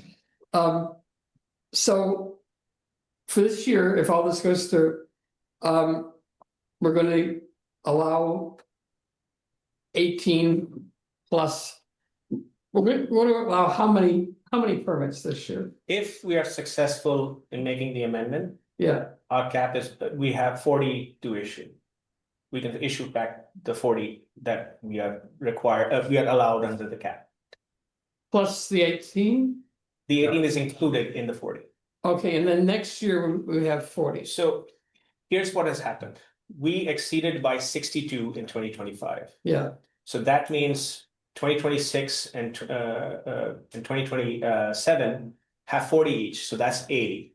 So 80, if you take out the 62 that we exceeded, what remains of the 80 is 32.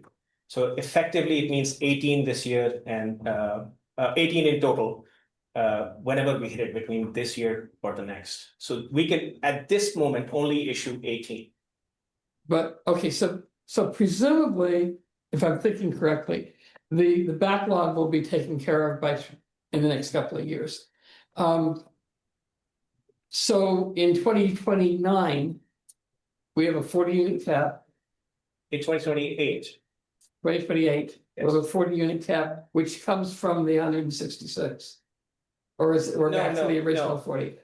There's two things. Right now, under the present regime that we have of the year that you exceed and you average out to the next 2 years, because of Cypress Point, right, we can only issue 18 permits. That is what is remaining of the average balance. If you balance out the 40, the excess 62 across the 3 years, we only can issue 18. So as soon as we hit the 18, we have to stop issuing new permits, and that's when 11.6 will be triggered, and we'll have to go the following year to the Coastal Commission.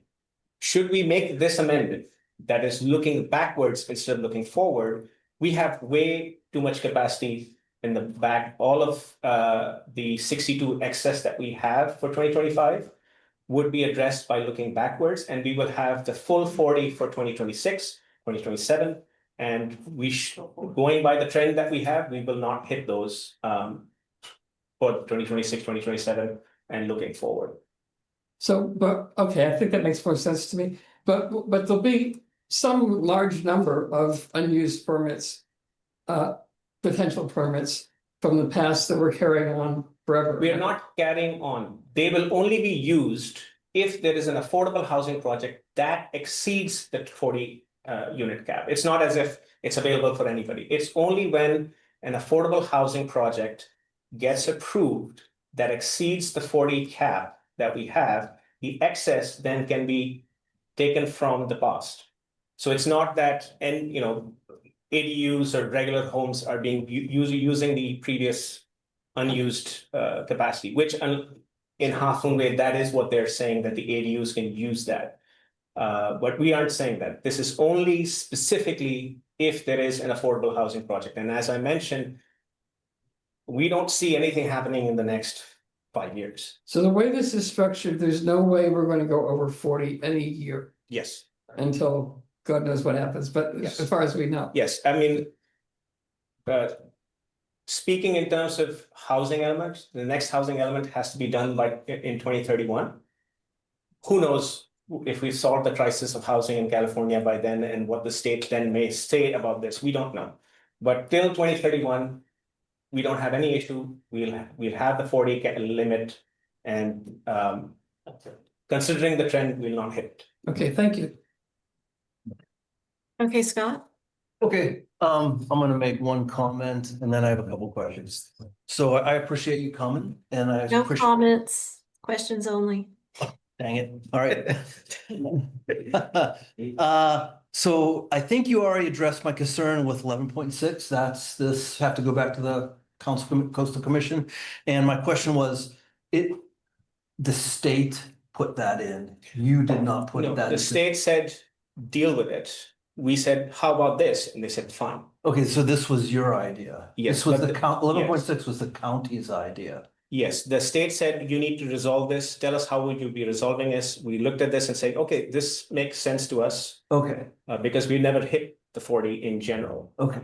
So, maybe you can clarify the concept of having a cap that, because if you hit it, you just have to go say, I want more, right? It's, Yes. you just, if you hit it, I go say We more have to and say then, it. and you get more. No, we don't know we get more. Okay. I mean, that's up to I mean, the- because the point of a cap is to say this is the end. Yes, right? Okay. so the state wants the cap lifted. We don't. Okay. This was a compromise. Okay, because I was trying to understand the housing element specifically with respect to that, the motivation, and who put it in there. Okay. And then I have a couple scratched out here. So with respect to the survey, I gotta ask you this question. How many people voted in the survey that were local to the Midcoast? What percentage of that survey was local to the Midcoast? Unfortunately, I don't have the ability to,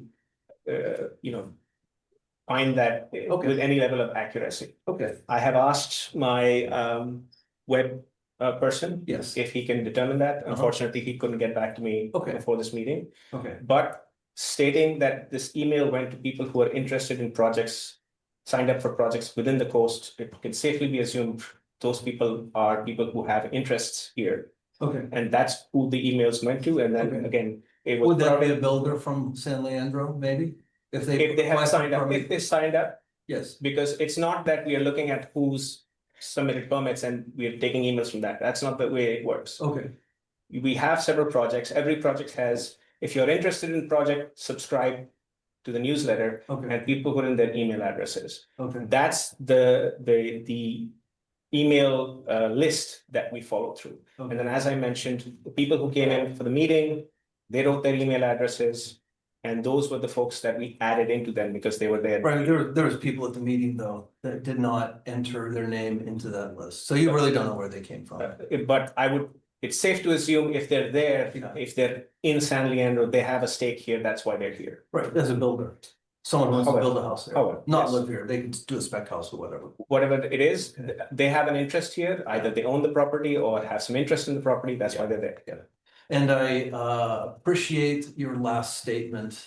It helps burn less emotional energy when you told us the reasoning the way you did today. Thank you. And again, Steve's already said that, it was an error on our part to not come to you before that. When I presented at that time, I was being a bit nuanced in stating this. Yeah. I should have been more clearer. And Okay. that's on me. Thank you. Okay, Tony? Yes, thank you. Thank you to Supervisor Mueller and everyone here, and for the presentation. I do have a couple questions. One to follow up on what Scott said. I also had a question about the survey accuracy. I noticed that you published the names of a lot of the people that supposedly filled out the survey, but you just stated that you didn't know who they are, where they were from, or if they were, a lot of those names I recognize to be local people. People who are very concerned about this and who it just doesn't seem like that the survey is really a reliable source of information from my standpoint. But to follow up on that, does the lawsuit against the city of Half Moon Bay change your perspective or your decision-making process? No, at least on the staff, I was my team was the one that made the recommendation. And at that time, the lawsuit wasn't in our sort of thinking at that point. This was looking purely at the facts that were in front of us in terms of what our policies are, what the housing element policies are, and what we were dealing with, and what would be the best solution. Okay, thank you. And does the county have the ability or the or the desire to kind of make these surveys? It's like I asked the previous question before with the last presenter, but how do we know that the information that you're getting is accurate to the people around here or to what's really relevant to us? Because, I'm sure the state has a lot of bigger things to look at, but as far as things go for us on the coast, oftentimes we end up needing different things than most of the state does, or even sometimes the county. And I believe that, we want to kind of preserve our way of life and our safety and our security here. So with regards to having the names of the survey, that is incorrect. What I showed you on the screen is the people who signed in at the meeting and the people who signed in through the Zoom link that we had. There is no way to determine who gave this, who wrote the, I mean, who voted on the survey or completed the survey, because that is an information that is not even available to us through the software that we were using.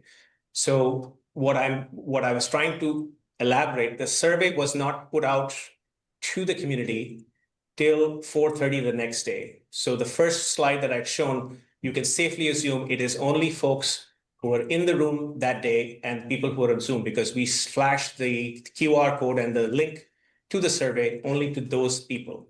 So in that survey result that was for July 1st, you can see that the overall the survey sort of leaned towards having some sort of intervention. Going forward, interventions had very little votes. Looking backwards had most votes. Again, the intention initially was just to do it in the room, but I was requested that keep it online for a little longer so that other people can do so. Again, it is my obligation of how do I put the information out? I put it out the way that the information of the meeting had been. And again, as I showed you on the screen, only 107 people actually clicked on the survey from the email. There are about maybe 20 or 30 more that were clicked. Maybe they came from the Ghost Site Buzz link that was put out on Nextdoor. I don't know. There is no way to tell. I tried to find other ways to find that out. Unfortunately, my tech person hasn't gotten back to me to see if there's any way to sort of broadly say which area did these people clicked or went to that web page to. So unfortunately, that information is not available, but going by what we did in terms of inviting people and who was there and what the result was, I am pretty confident to say that at least the first round of voting was people in the room and on Zoom. It's very close. It's 110 to 120 folks and the votes were 134. So that you can safely assume that that's there because it wasn't advertised till 4:30 the next day. So just in regards to the presentation, you would see how it would be a little concerning to flash those names of the people in attendance and then flash something because the feeling and the vibe of the room was definitely not it seemed like it leaned a little bit different than what was sent by the survey. So the question, I just want to clarify, just having putting people's names on there on public record and then saying, well, there are other people who we don't know who they're from, who they are, where they're from, how they got the information. It just kind of seems like it might be a skewed survey. So that's why I question it. I mean, the reason why I put the names on was because I was aware that there is this thinking that people from outside the community are voting. So that's why I put the names up. Again, if there is a concern that we shouldn't be putting those names out. I mean, this is just the presentation made to the MCC. That slide can be removed. With respect, it's public record and it does go to anybody who wants to watch this. So it's not just the MCC. Even if it was, still it's important to protect privacy. Again, there is no identifying thing other than the name. There's no email address, no other information. It's just names that were provided on the sign-in sheet. And the sign-in sheet, anybody can put in a public request, information request, and we would have to provide that. And that's what we typically provide if something is requested of us, the names of the people. Thank you. And then my final question is, do you consider yourself to be working towards the betterment of the citizens already living on the coast side and for the current residents of the county, or do you consider your position to be one that will be doing the bidding of Sacramento and the developers that would like to make money off of the taxpayers? I am an employee of the county. I am responsible towards the board, which are elected officials. of the community. So my allegiance in that sense Wait. is Guys, we're not doing this. I appreciate the concerns, Antonio, but I am not gonna allow our professional staff to be asked questions like that. Period. And that goes for anybody on the commission. And I'm sorry, guys. We're not gonna go down that road with our professional staff. Tony, do you want to rephrase your question in a different Sure. way? What I'm asking is, to be very direct, what I'm asking is in a respectful way.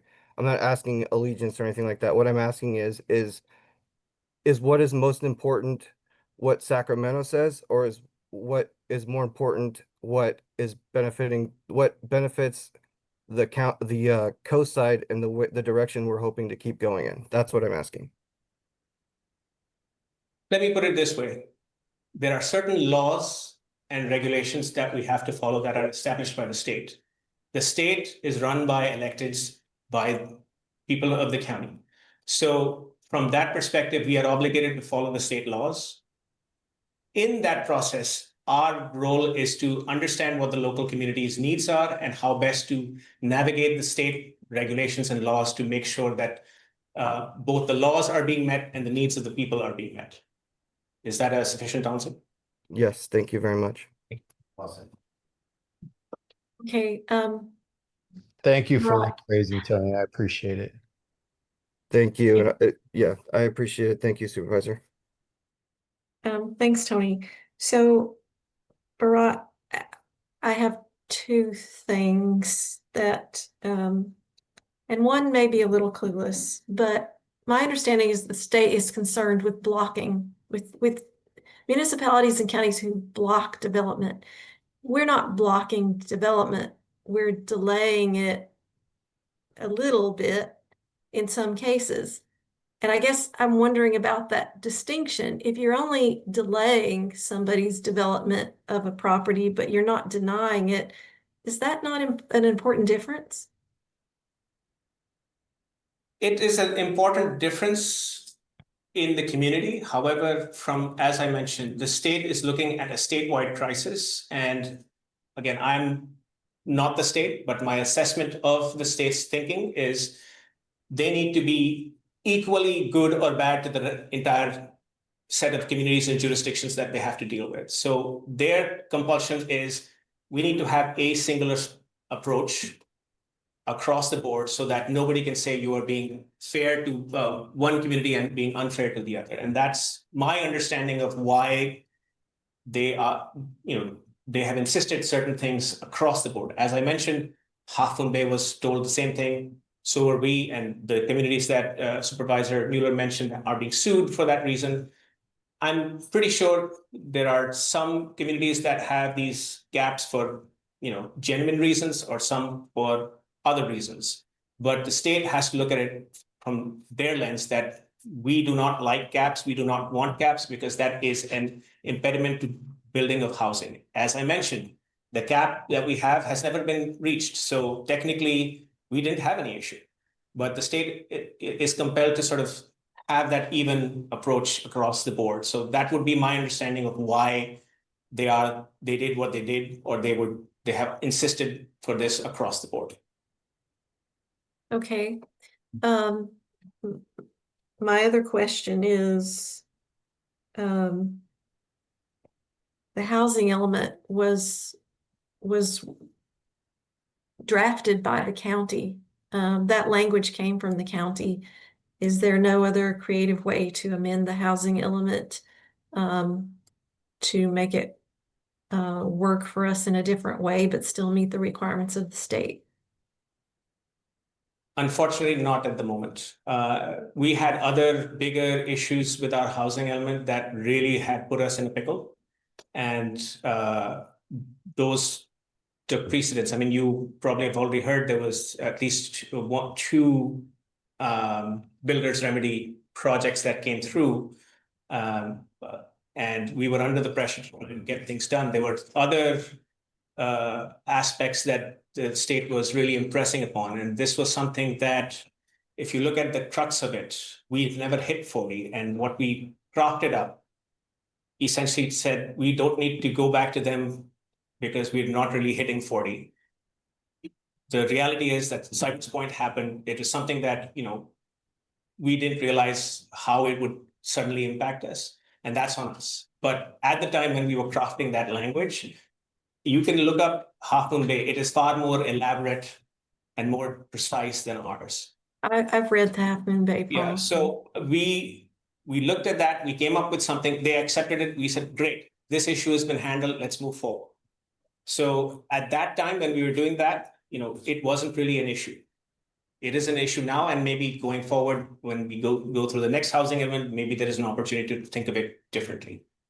There are options of looking at ADUs and seeing how we could address them differently in the cap or not, or really evaluating the infrastructure out here and what needs to be done, and working and making sure that that satisfies the LCP requirements that are there in terms of what needs to be done. So that would happen at the later stage when we have to update our housing element. Okay, and my last question is, how does the state look at how these areas are able to keep up with infrastructure capacity to feed the increase in housing? Clearly, there's a financial cost to the county and to the community. What mechanisms, if any, does the state offer to alleviate that burden? Well, there is no direct program that sort of deals with affordable the housing element, but the state has several programs and funding mechanisms to facilitate the building of more housing. Some of it could be applied towards infrastructure. Some of it is applied towards actual building of housing. And there are tons of programs that are out there that sort of the state funds to facilitate that. The other aspect why this has been an issue with the housing element, and you may have heard it previously, there is an effort to put more low-income housing or affordable housing in areas of high resource. Now, the state has done its own analysis and identified areas of high resource and low resource. The coast is, I think, moderate to high resource area, and their guidance or their directive, however you want to look at it, was if you are going to identify sites for future housing, they have to be, particularly affordable housing or multifamily housing, they have to be in high resource areas. So that is compelling us to look at the El Granada site. Again, it's still under review. We have to do the environmental analysis that might show us some different results than what we are projecting. And that, as the chips fall, we hope that that is acceptable to the state whenever that result comes out. That said, there are no direct sort of linkages that you build more housing and we'll give you this much money. They say, build more housing as per your own regulations. You have to allow for more housing. The funding of it, there are many ways to look at that, and there are many other resources. They don't directly link them, in that sense from a housing element perspective. I would think that would be critical, and that the county should be advocating to the state that infrastructure keeping pace with housing development is critical. Is that not something that the county is? That is something that the county does. So one of the key things that are needed for going for those funds is to have a certified housing element. So that was the goal for us, to get our housing element certified, because we were getting into a situation where we were not even eligible to even go for some of these funds because we didn't have a certified housing element. Now that we have, we can then apply for these extra funds for other housing related stuff or any other infrastructure related stuff, primarily about transportation.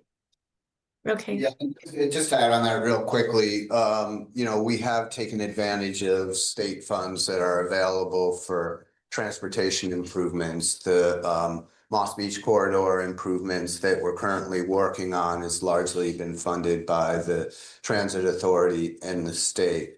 You heard earlier about the safety element, local hazard mitigation program. Once we get those policies established, we'll be eligible for state and federal funds that will help us address infrastructure needs. So I'll stop there and note that Supervisor has a comment. Yeah, and the other comment is that, so everything that still happens still hasn't taken away Coastal Commission approval. And so Coastal Commission certainly takes into account whether or not there are adequate resources available in building these developments. Just like it, I mean, and so it looks at what the zoning is, it looks at what resources available, and there's that whole Coastal Commission of whether or not it complies with the analysis of whether or not it complies with the local coastal plan. And we do, the county does, in fact, and I myself have, in fact, have pushed back against Sacramento when they've tried to infringe on that. And a great example of that was that in my, I think it was in either my first or second term in office, Senator Wiener brought legislation actually to exempt affordable housing developments and density develops from Coastal Commission approvals and local coastal plan approvals. And so, you know, the county has an absolute obligation to comply with the housing element. But again, we also have that second layer of coastal commission that comes into effect with these developments. Okay, Can I ask thank one more you. question? Is it okay? Can I ask So- one more question? Who was that? Oh, Scott. One more question, then we need to Okay. go to the public. Okay, so do you already own the property in El Granada that you're proposed to rezone? No, it's the school. Is it for sale to you? No. Or anybody? No, unless not the for sale. school wants housing on it, Yeah. nothing's gonna Could happen. I make an offer on that property? You can ask the school. We don't have any say in that. Right? I mean, because that would, why wouldn't we do that? My understanding, honestly, Scott, is that Yeah. the school is not interested in developing that property at all, but they are interested in the increased property value to bond against. So having that, one of the things that it comes into equations in public interest financing for a school district is how much bonding capacity they have based on the property they own and what the property value is worth.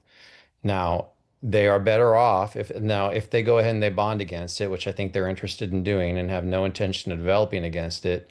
The value of the property of the value of that property is going to go ahead and actually help all of the students in that school district. And I really encourage you all to go ahead and talk to the superintendent of the school district who I have talked to about this very issue. Okay. Thanks. Thank you. Thank you. I'd like to go to the public now. Sid Young. Thank you. I guess I have a few We have questions. somebody in the room. That's okay. I'll tell them. I'll start over. Are you guys done talking? Yes. Okay. All right. So one of the things I'm a little confused with, maybe I got it wrong in the initial meeting, the 166 excess units that if we voted for the look back, those are only going to go to affordable housing. They're not using up or given out to the people that had the brakes slammed on them just recently because Mid-Penn used up 71 units. Yes, the slam breaks is because of the policy that we have in place. If the policy changes and we look backwards, the 40 unit gap opens up, and those that are in line would will get the permits till we hit that 40 gap. But you're taking it from the 166. The look back is only for affordable housing projects. So that excess of 166 is only to be given out for affordable housing. And Yes. are you going to subtract the 71 units from Yeah, that? that's the key, Sid, is that Okay. that includes the 71 that we went over for Cypress Point. So by allocating the unused permits to Cypress Point, that means that we can go up to the 40 units For this regular. year or next year. Okay, so anyway, regular folks will be back in line for their permits. That's That's the right. main thing. That's right. Okay. And so then if we in the future, if we hit the cap and we have to go to the coastal commission, what about, I mean, you've kind of touched on it about the other constraints such as evacuation, water, sewer, traffic. I mean, I know if the next housing element's in 2031, but I looked on the most recent, I think it was the MCC website that said the Caltrans Moss Beach project's not going to be completed till 2032. So we still won't have any new, shall we say, traffic help along Highway 1 there. So that won't relieve the cap. And then the last of my questions is, well, I've got two more, but one is if we're gonna worry about upzoning, I'm hoping you can maybe pump the brakes on rezone or upzoning that CUSD surplus parcel in El Granada, because again, we don't have the traffic, we don't have the capacity on our roads for extra high density like that. And then when you said they consider this a high resource district, when we have so many constraints, what are they talking about resources? We don't even have a hospital right now. What resources are they referring to? 3 minutes. I can share the link to the website that you can refer to and see how they define high resource areas. It's a complex sort of algorithm that they use. So it'll just be way too long for me to explain. I may not be able to do justice to it. So I can send you the link and you can look at that. Okay, you have my email, I think. Yes, I All do. right. I will send it to you. Okay, So thank is you, there- Sid. Wait, he didn't answer my No. question about whether they would consider pumping the brakes on upzoning that CUSD parcel. Yeah, and that is not in consideration at this point. Okay, thank you. Ann Rothman? I think Supervisor Mueller's ahead of me. Yeah, Oh. I apologize. So I'm gonna head off pretty soon, but I just wanted to say to you all tonight, because I haven't had a chance to say to you yet, whatever you guys want to recommend is fine with me. Like, I obviously there's the recommendation that came from the survey. This entity is a different entity, and whatever recommendation this body makes will be taken into account. The other thing to remember is that I am not the Boat King of San Mateo County, so the recommendation will come to my full board, and my full board will look at that in context with everything. So, but I want to make very clear to you all that I'm not tonight in any way trying to tell this board, tell the MCC what to do. We tried to share all the information with you guys so you can make your decision based on the parameters of the information as we know it. And so I think it's been fairly clearly defined uh, what the risks are in both directions, and the questions that you guys have asked have touched on that. So I leave it to you. I really am agnostic on this. I know what I would do because of what I would do, but I leave it to you all to decide in your best judgment what you think should be done given the current context and challenge. So, thank you. And Supervisor Mueller, if you can just listen to my comment, I would greatly appreciate it before you leave. I'll listen. It'll take 1 minute. I'm happy to, Ann, and I just have to go be a dad pretty soon. Oh, I get that. Thank you. That's wonderful. Yeah. That's Okay. always a wonderful priority. Yeah. Well, Okay. thank you. So looking back at the approval of Cypress Point, you see how the development created many issues. Well, now there's a major issue of safety in an area that does not have a single traffic light or hospital or supermarket, transit, and so on. Senior housing at this location would help significantly with the safety issues and lack of resources facing residents. It would greatly help our seniors to have affordable housing since 63% are living below the poverty level. Senior farm workers can get housing in 1 year instead of waiting. Seniors can sell their houses and move to Cypress Point, where services can be centralized and brought in. The houses that seniors sell will offer additional housing to the community immediately at a price half to a third of the houses over the hill. Please consider designating Cypress Point for seniors. Thank you for listening. Thank you, Ann. Are there any other public comments? I don't see Yes. it online. Is there anyone in the room? We have one person in the room, Kimberly. Please step to the podium. Gotta make sure that my hearing's stay in. I'm Judy Taylor. I am a 52-year coastside resident. And I'm here tonight speaking for Samcar. First off, I would encourage all of you to be cognizant that when you get involved in litigation with the state, you get to tear up $1,000 bills with attorneys. The city of Half Moon Bay has gone through a number of them in the last 48 to 72 hours. And I think we all need to keep that in mind. When I first moved to the coast, I was raised in Livermore and I wanted the coast side because it was not Livermore. And through the years, I'm a rabid civil libertarian, and the right to use a property is fundamental. It is essential to the stability of our society. People need to be able to keep what and use what's theirs.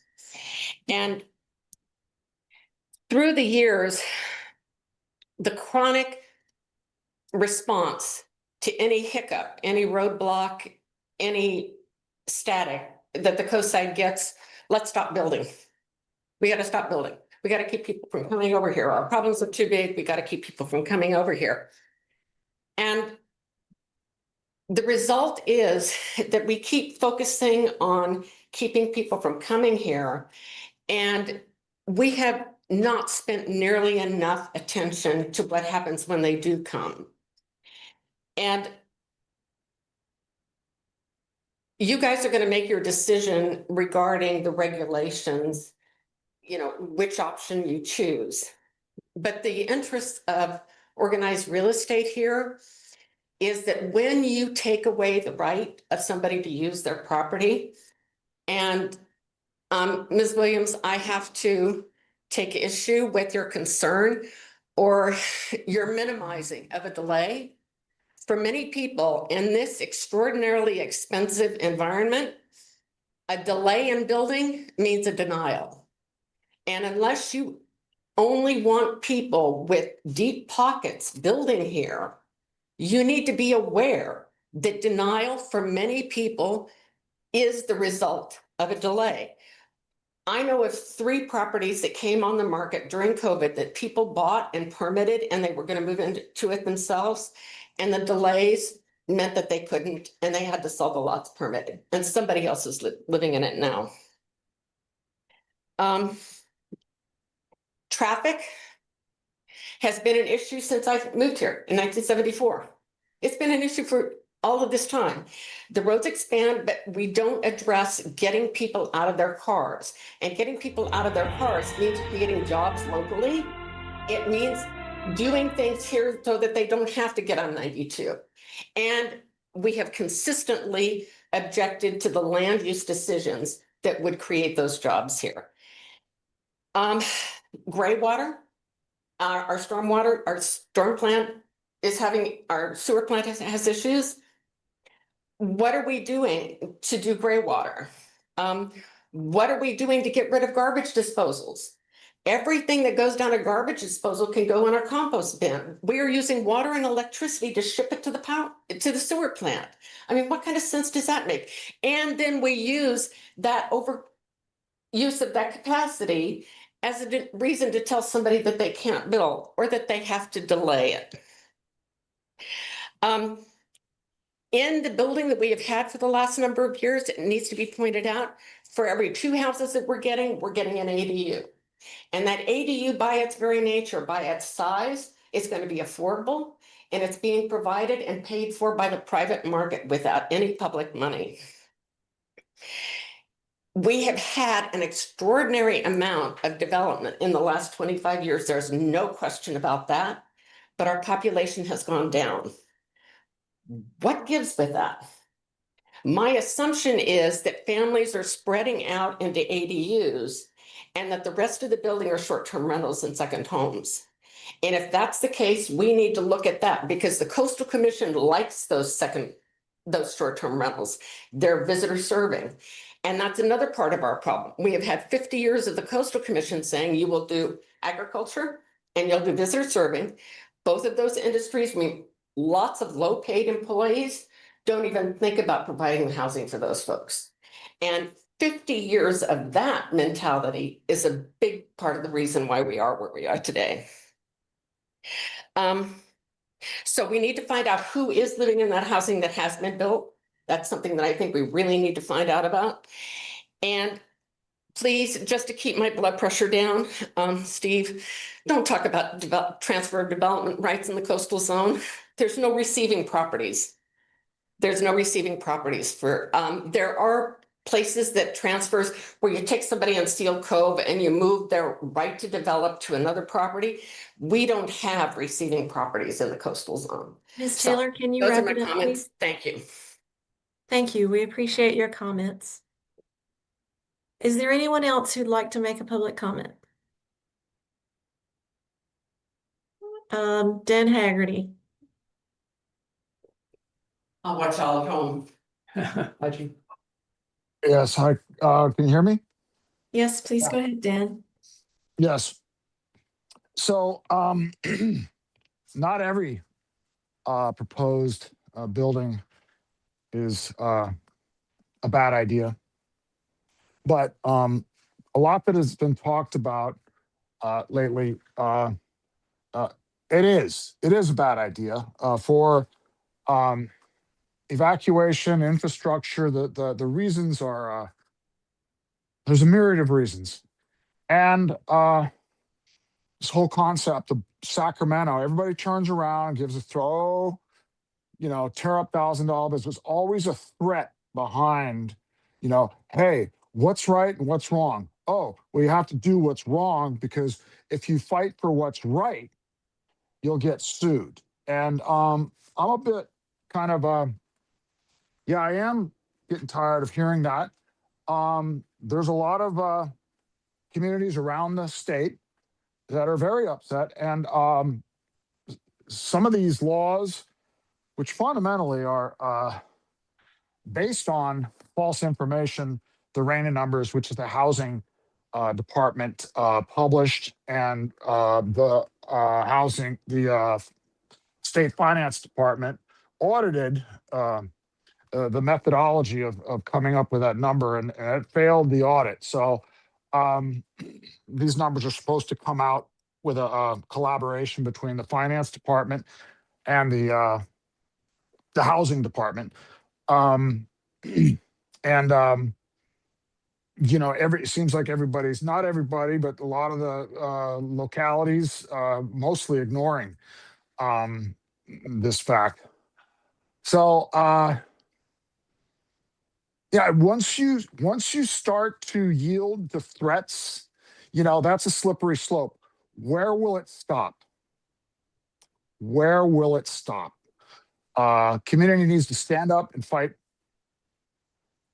for what's right and what makes sense for our local community. Local control, fight to not have your local control stolen from us in a permanent manner. Thank you. Thank you, Dan. Last call for public comment. Are there any public comments? I see none online. Anyone else in the room? Nope. Okay, I'm closing public comment, and I'm going to bring this back to the council. And I see that Charles Gardner has joined us. My apologies, Charles. We're running a little bit behind. So bringing this back to the council, what would we like to do now that we've heard this information from the June 30th meeting? Do we want to go around Is the and county comment looking to- individually at this point? Is the county? Oh, go ahead, sorry. Somebody for hearing what Gus wants to say. You So- ready for me to get on my soapbox? No, I'll pull that Please thing go right- ahead, Gus. No. No. Okay. Brace yourselves. I think it's really easy to get lost in the weeds of something like this. Oh, we do an option E, or we do an option F. Are we looking backwards? Are we looking forwards? I honestly don't think it really matters, because to build on something Steve said at the beginning, the root cause of all of this is Sacramento. Like, I need everybody to understand, big picture, the root cause of everything that's happening tonight is Sacramento. The decisions that Sacramento makes, they when the housing department makes up its completely BS RENA numbers and then forces them on every jurisdiction, whether they want them or not, and then pulls out Rob Bonta to sue any jurisdiction that pushes back in the slightest way. That dynamic is never going to stop until people in Sacramento pay a political price for doing it. No price for doing it, it doesn't stop. And we here at Land's End are the final resting place of all that political pressure. Flows from Sacramento down to Redwood City. From Redwood City, it flows down here, and we are the end. Nothing but Japan past us. So if you want any of it to, if anybody out there listening was upset about Cypress Point, recall, by the way, when we had the meeting about Cypress Point, I said, my biggest problem with Cypress Point is not the 56,000 things that are wrong with Cypress Point. My biggest problem with Cypress Point is that Cypress Point is just the first. And there's going to be so many more that follow it. And nothing's going to stop about that until Sacramento pays a price. And I know that we're living in a really, really divisive time politically. Not arguing that. But I need everybody out there to understand that Sacramento weaponizes your feelings about national politics to avoid any political consequence for the decisions they make at the state level that have absolutely nothing to do with anything happening in DC. And until everybody out there who's upset about any of this stuff learns to separate national politics from state politics, we will never have political consequence for any of this, and then it will never stop. And one day we'll look around and we'll be living in Miami Beach or Honolulu, is what it's all going to look like, because Sacramento's not going to stop pushing it. So that's my big, like, whatever. Do option E, do option F, I don't care. Like, in the end, it's not going to matter, because the next affordable housing Cypress Point project is coming. Like, Bharat is very kind using the if in his statements about it, but let's not pretend like there's any if about it. It's coming. And then, like, Rob Bonta is the primary weapon that they use to keep jurisdictions in line. And we should all remember that Rob Bonta's up for election in November. If you want to get started on learning to separate state politics from national politics. So they made a recommendation. I'm fine with going along with it because it doesn't, but we're just negotiating the terms of our surrender on this one. And the only way to actually start winning is to change what happens in Sacramento. It's not going to have anything to do with any of these decisions. That's my soapbox. Thank you for listening. Thanks, Gus. Connie? I don't really have any more comments, I don't think, other than, I appreciate the county going forward with outreach. I think that new information has come forth, and I think it impacts the way we should or should not recommend. So that's it for me, really. I think that the county and the community has spoken about what they opportunity to try to fix this for the time being. So okay, I'm in favor of recommending, I suppose, if we're going to recommend or not recommend, I would say recommend it. Okay. Yeah, I think this is, it's a hot topic for the community for sure. I think everybody's got their emotions about it, which I understand both sides, and I respect that.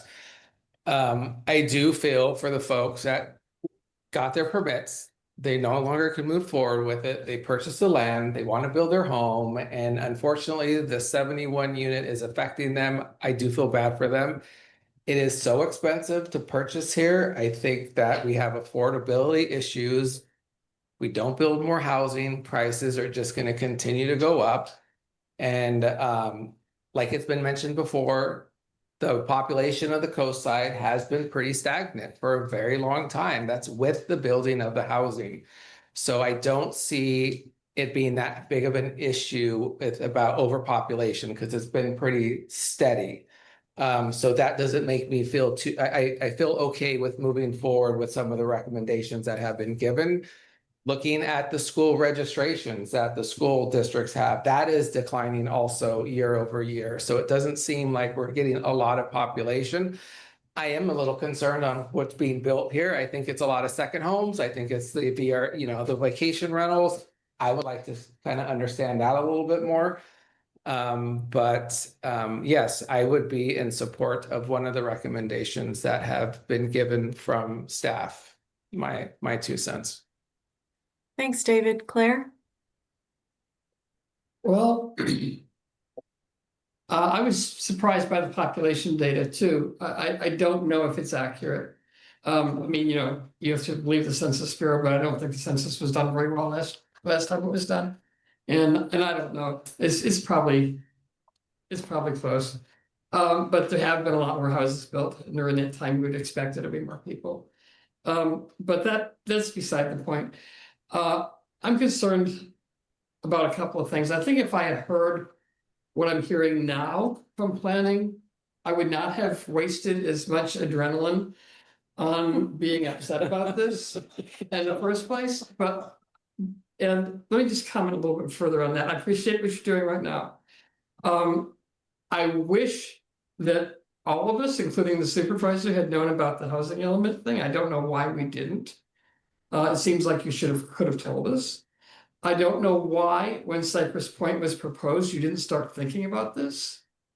I hope that when and if anything else get like that gets proposed, that you start thinking immediately about how you're going to handle it. Because this all feels like hurry up, we got to do this. Like you said yourself, it's urgent. It wasn't urgent. It's been going on for 10 years. So we could have come up with something ahead of time and not made it so taxing for all of us.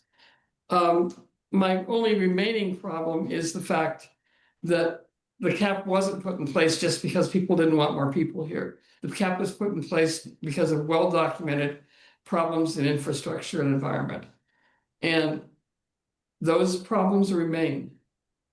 Regardless of what else you say about how we're going to play the game here, those problems remain. And I don't think they should be ignored.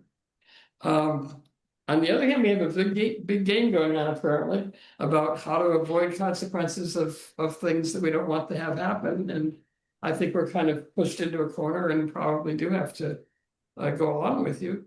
But I wasted a couple of weeks of my life being upset about this. And I think it could have been prevented. So there you go. So,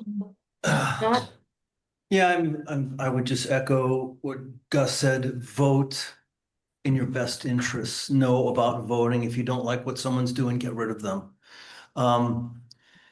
I also agree with Claire. I burned a lot of emotional energy on this.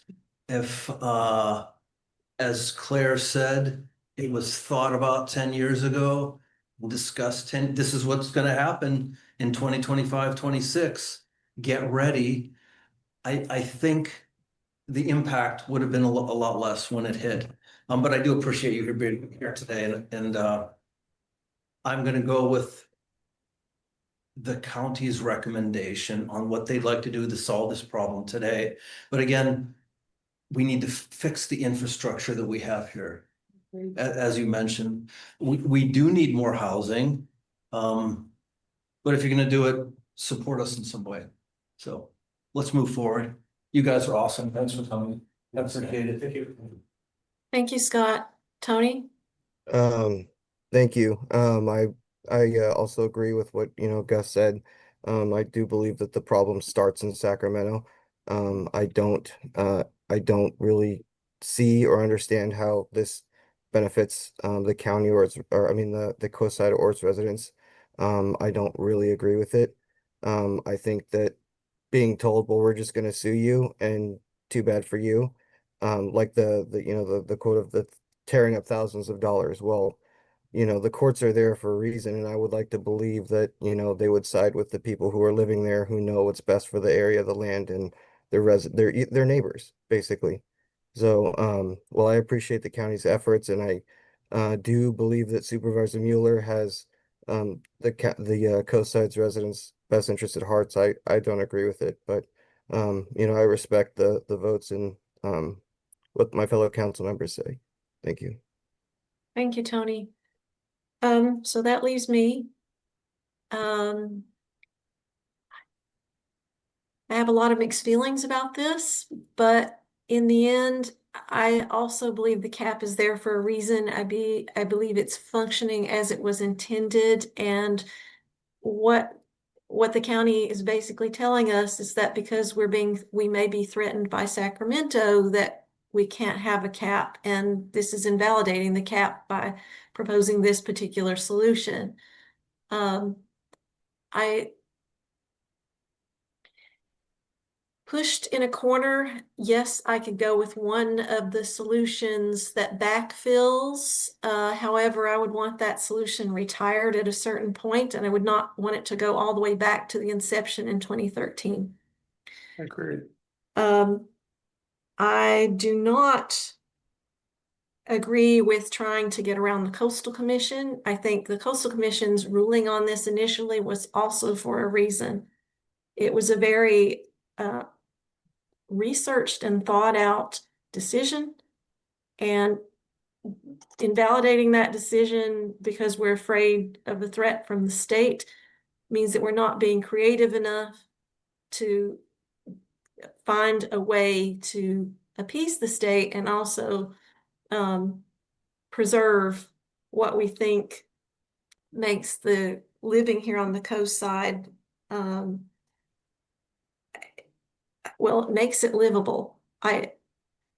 And by that, I'm not against development. I'm not against people developing their parcels. I just think there should be a pace to how much development comes when, and how the infrastructure keeps up with that development and the financial cost to the county and the community for increasing it too quickly when infrastructure cannot support it. And we're already feeling the harm from that. So I don't see that this is going to change much with what's been proposed by the county as fulfilling those infrastructure needs.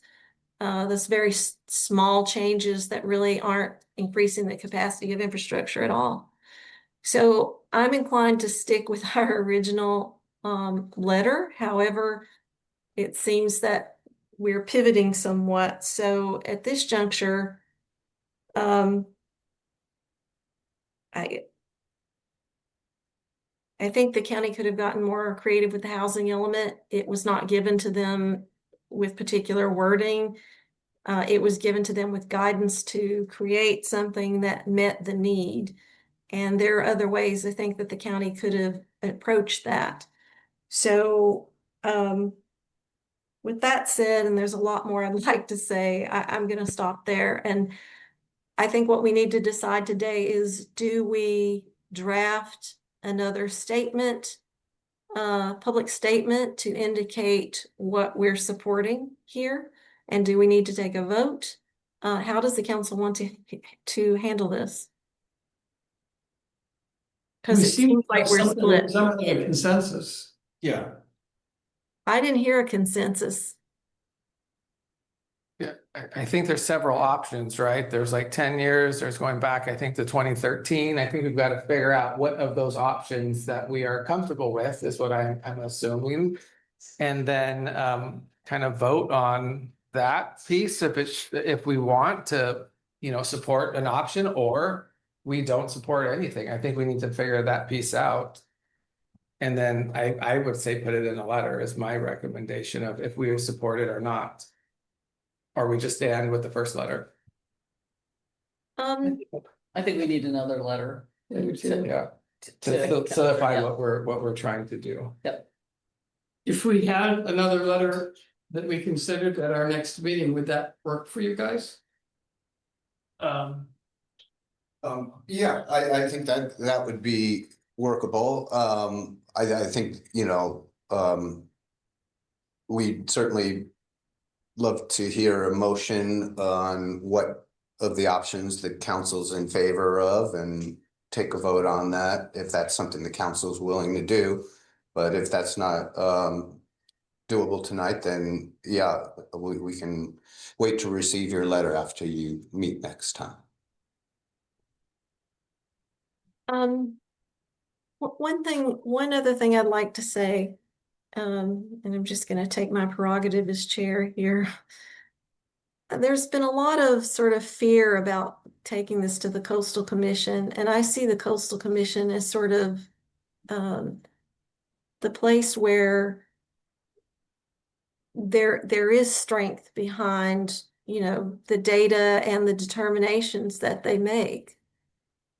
There should be no fear about bringing this to the Coastal Commission, because I think that's the only place where we're gonna get more of an objective discussion of infrastructure limits and, you know, how to defend the cap. So that's my 2 cents. I could go on and on about it, but I'm not convinced that it shouldn't go to the Coastal Commission.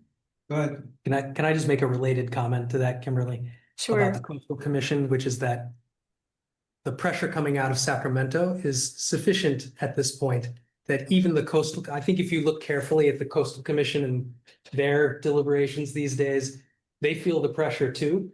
And in the end, even the mighty Coastal Commission will not be able to withstand full pressure from Sacramento forever. And I think you're already seeing the glimmerings of that. So I would not be too, I don't know. I would not be too naive about how much the Coastal Commission is actually willing to push back. And I don't want to, like, I would prefer to not put them in, like, would not, it's like going to the Supreme Court and hoping that the Supreme Court always fixes your problem for you. That's true. Like, you gotta be careful about doing that as a strategy, and I think we need to be careful relying on the Coastal Commission to solve all our problems related to this. And Madam Chair, if I may just raise a procedural point. In order to move forward with what we're recommending, we do need to submit it to the Coastal Commission. So what we're suggesting is going to require the Board of Supervisors endorsement, and then we're going to have to present it to the Coastal Commission and request the Coastal Commission's certification of our proposed change. And so for those of you who might not be supportive of what we're recommending, there will be an opportunity to both present your opinion on it, both at the Board of Supervisors hearing and at the Coastal Commission hearing that will be required to certify what we're proposing. Steve, can you, can you explain to me, the county's already been having conversations with the Coastal Commission, and this troubles me because I feel like this has not been a fairly transparent conversation in the public realm. So I feel that the planning department is sort of using this as a runaround. No, and I apologize if that's the impression you've gotten. It's standard practice when we are moving forward with something that we know we're going to have to bring to the Coastal Commission to kind of give them a heads up on what we're thinking, to get their preliminary take, so we don't start down a pathway where we're bound to be rejected. And so, you know, when we reached the cap and we were trying to figure out how do we resolve this without triggering the need to increase the cap, we brainstormed with the staff just to see what we thought they might be able to support. We didn't want to go down in a direction that we knew they would recommend denial off the bat. So it was just kind of the preliminary coordination that we always do to make sure we're not heading down a path where it would be a definite no. But I've got a lot of experience working with the commission, and I know that they take the public input very seriously, and the public input does not end today. As I mentioned, we have the Board of Supervisors hearing, and then we'll have the Coastal Commission hearing. And so there will be more opportunity for input on this. But we would love to see if we could get the council's endorsement on an alternative, because I think that will help pave the way for a smooth hearing and hopefully minimize the pressure that will otherwise be under to raise the cap. And sorry, last question. With either of these alternatives, is there, it seems that I recall you saying that there was a retirement mechanism at which point these will no longer apply. Is that still true? Well, I think we haven't proposed any sort of sunset on this yet, but the number of unused permits from prior years has got a definite limit. And they, as we talked about earlier, they can only be used for affordable housing. So I think just by its very nature that the excess units that we're looking at just to allow us to continue with the 40 units per year for standard development. Is, you know, the only time that we'll have to reach into the bank is if there's a significant affordable housing project like Cypress Point, and we don't think that's likely within the next 5 years. So I think it will naturally continue in the way it's been, and if we need to tap into the bank, if you will, and I know folks don't like that term, but just for lack of a better one, it would only be for an affordable project, affordable housing project that's unlikely to be in front of us anytime soon. Okay, I guess based on that, at least for me as a council member, I would only support one of the solutions if there was a sunset.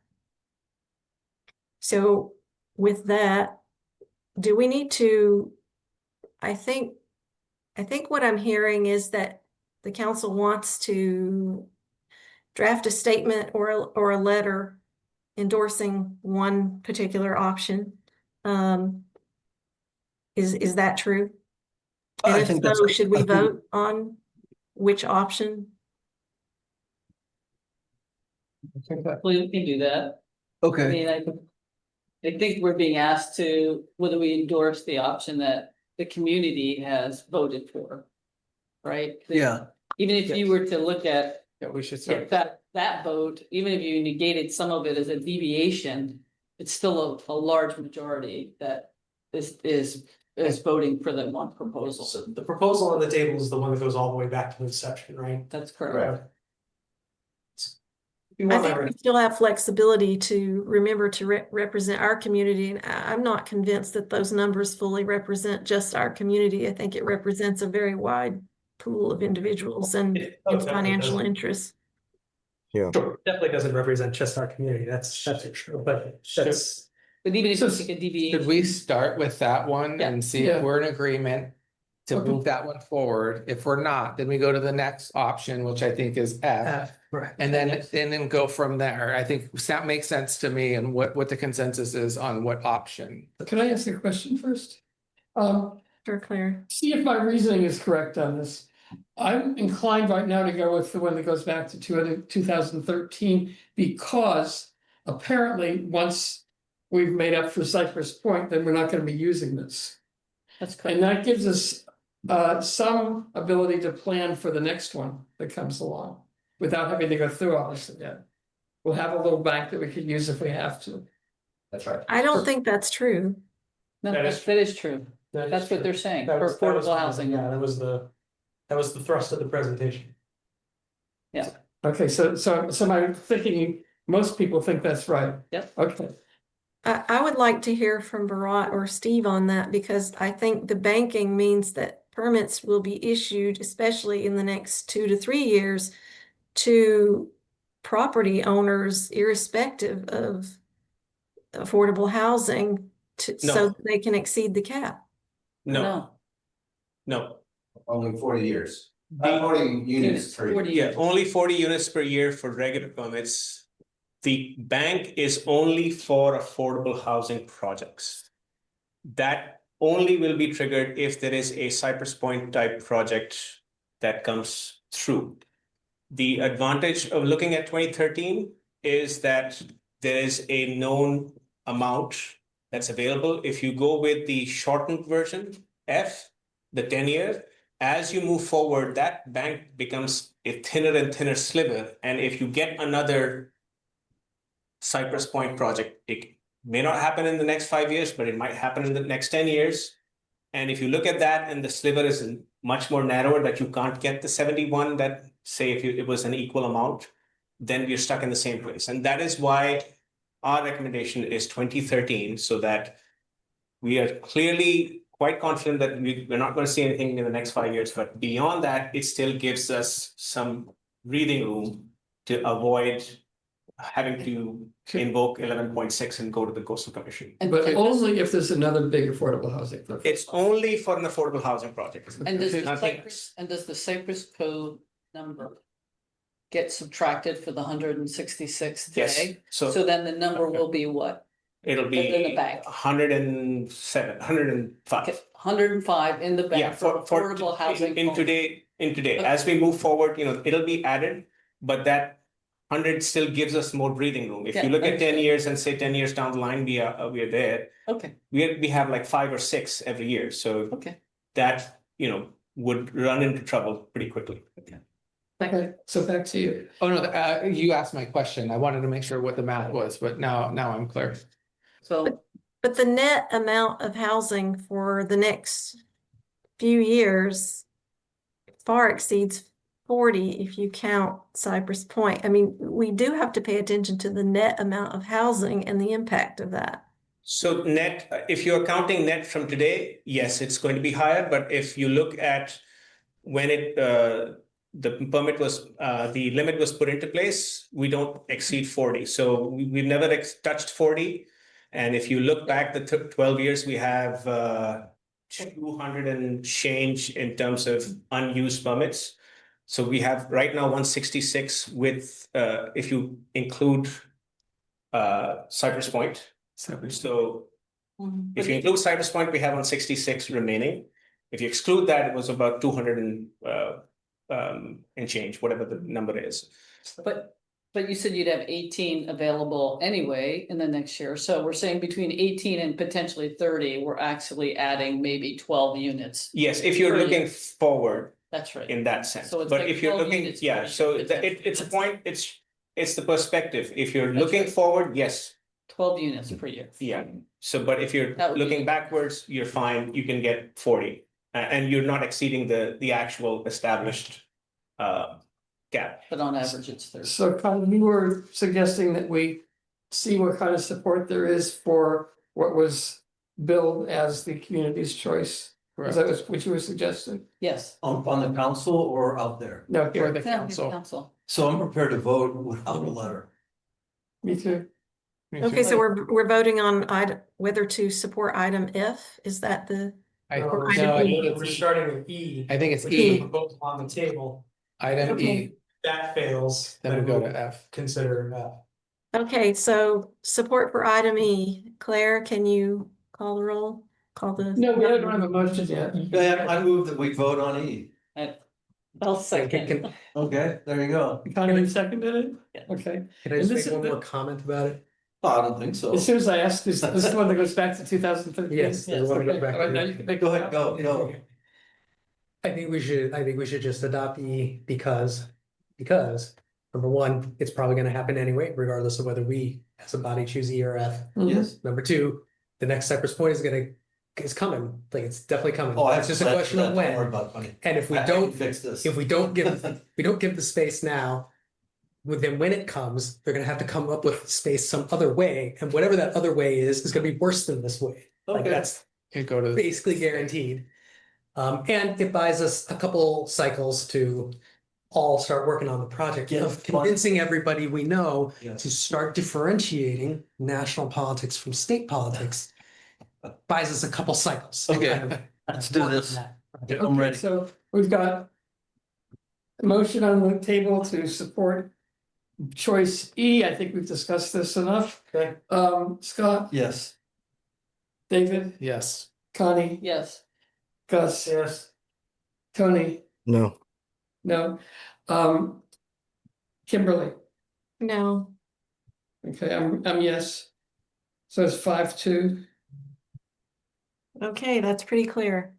This gets, well, but that's it. We got closure on this. Thank you guys very much. Thank you. You all. Yes, no, I- Thank you again. Thanks. Thank you. Thanks a lot. Really appreciate it. guys. Thank you. Thank you. But we have bad feelings about it, though. Don't forget that. Council members, We're we're running very late, Yeah, so let's my do- last question is, who's drafting the Yeah. statement for the next meeting? Do we need to have a statement? Gus raised his I'll hand. draft it. Gus, will do it? Okay. Thank you, guys. Thank you. Okay, next agenda item. Yeah, because I got that other one in drafting, so good. Okay, so I'm sorry, I didn't hear that. Gus will be drafting the letter. Okay, Gus, draft the letter. saying that Okay, we. great. Shall we move on? Yes. Yes. The next item, and my apologies to Charles, the update on the stakeholder meetings. Charles Gardner, our consultant with Catalyst Group, is here tonight to report on progress and talk to us about the activity and the current scope of the project. So Charles, I'll hand it over to you. And thank you for hanging out for so long. Oh, that was a very interesting conversation. No doubt. So, hi everybody. Let's see, just a little historical context. I think I first started talking to some of you sometime last fall. And at the time, there was interest in convening some of the agencies that were intersecting with the local parking issue at Surfers Beach. That's kind of what it started, this conversation started as. By the time there was kind of agreement on what that might entail, and then going through the county's contracting process, a slightly larger coordination effort started among the agencies that are and organizations that are working on projects in the whole Midcoast region.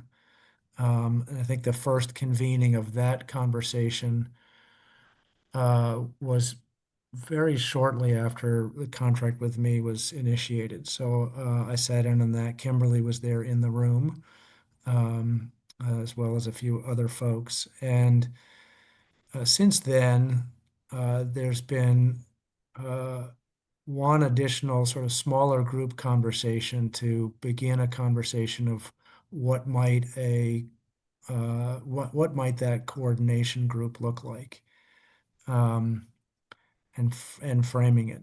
So I think that my perspective is, and Kimberly, you should definitely weigh in since you've been part of these conversations, is that there's this larger coordination effort. I think that holds a lot of promise. I mean, I think that's a good thing for the agencies to do and coordinate and share information. They appear to be committed to doing that coordination in part because they want to be sure that they're coordinated when they talk to the community, and they don't, come every other month with a different project to the community, and that there's some coordination and sensibility to how they're approaching things and how they're working together. So I think that shows some promise in the big picture. And so I think the question for tonight is, what are the key issues that you want to bring to the table, and how do we do it with that larger coordination effort now apparently getting some legs and getting underway? I have my general thought is that a more specific issue such as the parking could be a sidebar or sub conversation of that larger group. It would not include all of the participants in the larger group. It would include some smaller set. So if that remains to be an issue that you all want to help coordinate, I think there's a way to do it within the umbrella, if you will, of the larger coordination effort. I'll pause there, and Kimberly, I think you should probably weigh in because you've been part of these conversations, what your perspective is on the coordination efforts so far. I think you characterized it well. I think the larger coordination effort is beneficial and it meets the criteria or the goals that the MCC articulated in the beginning, to achieve better coordination and collaboration with the overlapping stakeholders on, whatever the issue of the moment happens to be. And I think we're headed in the right direction on that. And I will say that I thought the first meeting was very productive. I thought the recent agenda setting subgroup meeting was very productive. People were working together. I think it is addressing sort of the dynamic where one or two voices in the room are manipulative and tend to want to control things, control the narrative, control where things are going. This minimizes that, so I feel very positive about it. The parking issue is the reason we went down this road to begin with, and so it's still very important for us to address in some way. And I guess at this point, because there was a formal decision rendered by the Coastal Commission, I'm not sure what our options are at this point, except, to hash this out, as you say, within a sidebar subgroup. And I'm still not sure what that looks like if we're not talking about alternative solutions anymore. So maybe you could sort of walk us through what we might be pursuing in that particular, on that particular issue. Well, I think I mean, Can I just ask Yeah. a question? yeah, sure. Connie, I don't think parking is. You need it. was that Connie or Claire? Sorry. It's not me, it's Connie. Connie, please go ahead. We're hearing an echo on your end. Sorry. I don't think parking is a relevant issue any longer. My understanding is Granada Services Districts that GCSD is required to keep that lot available for parking. That is what I've heard from the I also group heard that, there. yes. And so I don't think that's relevant to the. So if that's what the path you're heading down, I don't think that's going to be a relevant topic any further. I think it is still relevant because that is the dirt lot is in the plan that the Coastal Commission signed off on is only a temporary lot. It's not a permanent lot for parking. That's not my understanding from the GCSD board from Barbara Dye, so I think you just need to confirm that. So maybe we do need to go and clarify that, but the actual document was not aimed in that direction, so that would be something we need to clarify. Yeah. Is there a benefit to looking back on this issue and just thinking about all the things that, identifying the things that could have happened that would have made the process more palatable or equitable, or should we not look back? Well, I think I thought for me, the intention of having a facilitator was to help initiate this collaboration across the agencies, which is great. It's happening. My thought was going forward, do we still need an independent facilitator? And is that beneficial? And I thought it was, would the other agencies be willing to contribute to that? Because they feel it's useful as well. I think it's smart to do it, but I don't know what happened in your last meeting. You guys talked about doing a meeting for the agenda for the second meeting, was how impactful was having Charles there? I mean, only you guys know that. So maybe you could share a little bit about that, or who's in that group or who's in the subgroup and how's that working, I think that was our intention, right? Is to have independence and to have, equal say at the table across the agency so that, everybody was hearing and getting representation. Charles, do you want to answer that? Yeah, I would say that the small group discussion was largely focused on sort of organizational issues about, things like how often to convene the larger coordination group. It didn't talk much about what issues were important to discuss, other than, and I think, well, other than sort of the sharing of information about what's happening with the projects that people are working on. similar to that first meeting. I think there was a very good acknowledgement that these kinds of coordination efforts have an evolution to them, that they evolve from, yes, we need to tell each other what we're working on, to we need to start working together on things, and we need to now start collaborating, and then maybe potentially, jointly pursuing funding from other sources. So they do have a progression from coordinate if managed properly, they can progress from coordination to more collaboration. Mhm. And I would say that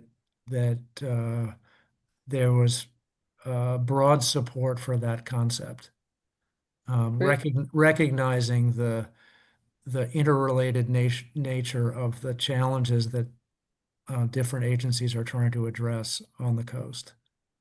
And, So and just for clarification, was it, I thought, and correct me if I'm wrong, that there was agreement among the agencies to have you there to help facilitate the future meetings? Was yeah, I that? think I think that I think that's evolved as well.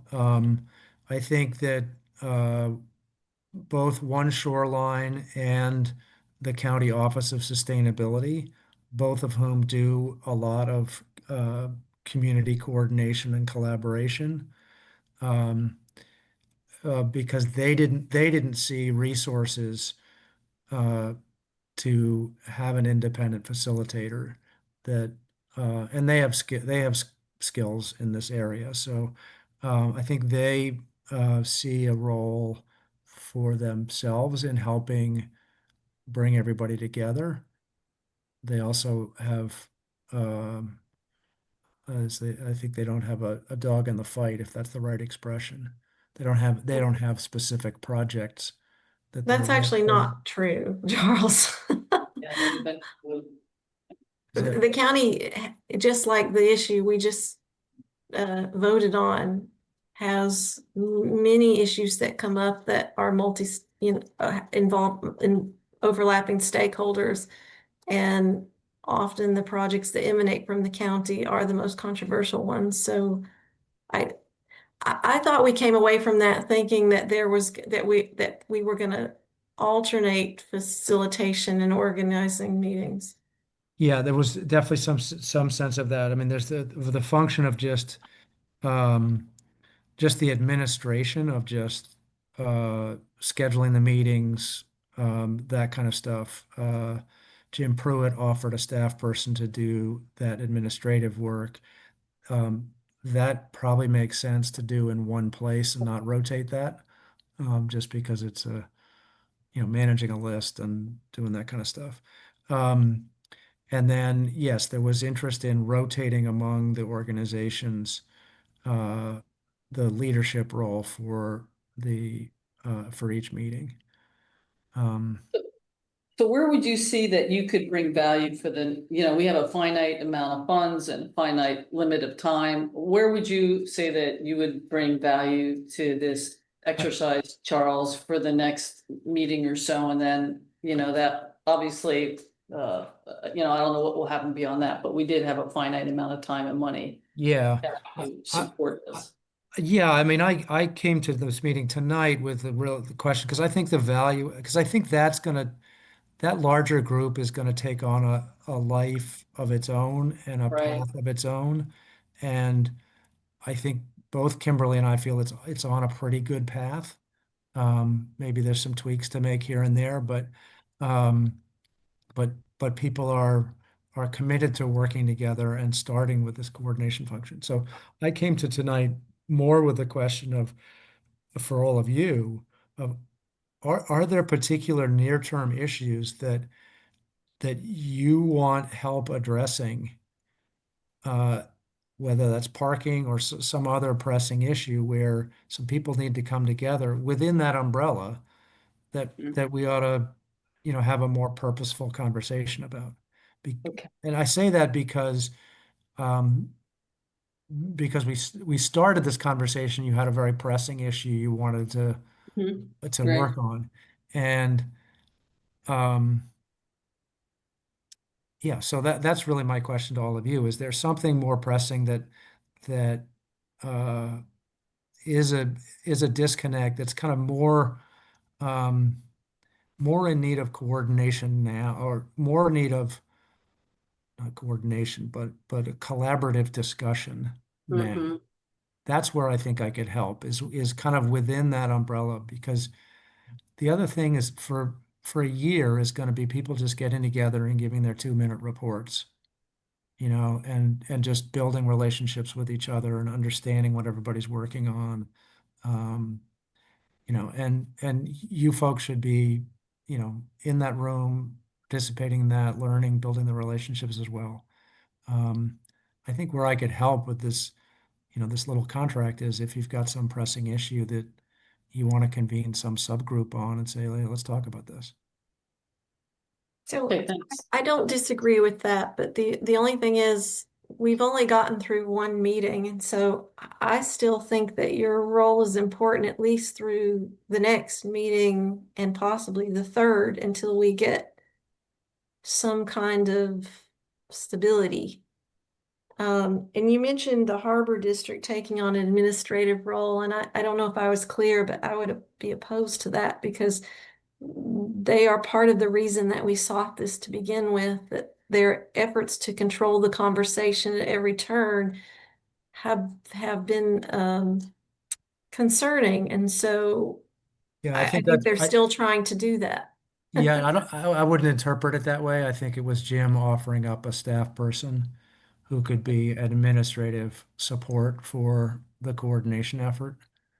Um, and these kinds of efforts do require some of that, whether it's the note taking, the just scheduling the meetings, setting up the Zoom or setting up the room, whatever, all those logistical things. I think that's what he was offering up, was someone to do that. I understand what he was offering, but I think given the history, Well, somebody else would better fill that role, at least in the beginning. so then, Kimberly, can we just then meet as a council and take this up, and if there is some, based on what Charles is saying, whether to continue or there's some pressing need that we feel we need some help with the collaboration on, because I don't think we're ready to discuss that right now. Yeah, I- we can certainly do that. Yeah. What we'd like to put out on the table right now, which some of you asked last time, is how does this change the scope of work and the contract that we already have, right?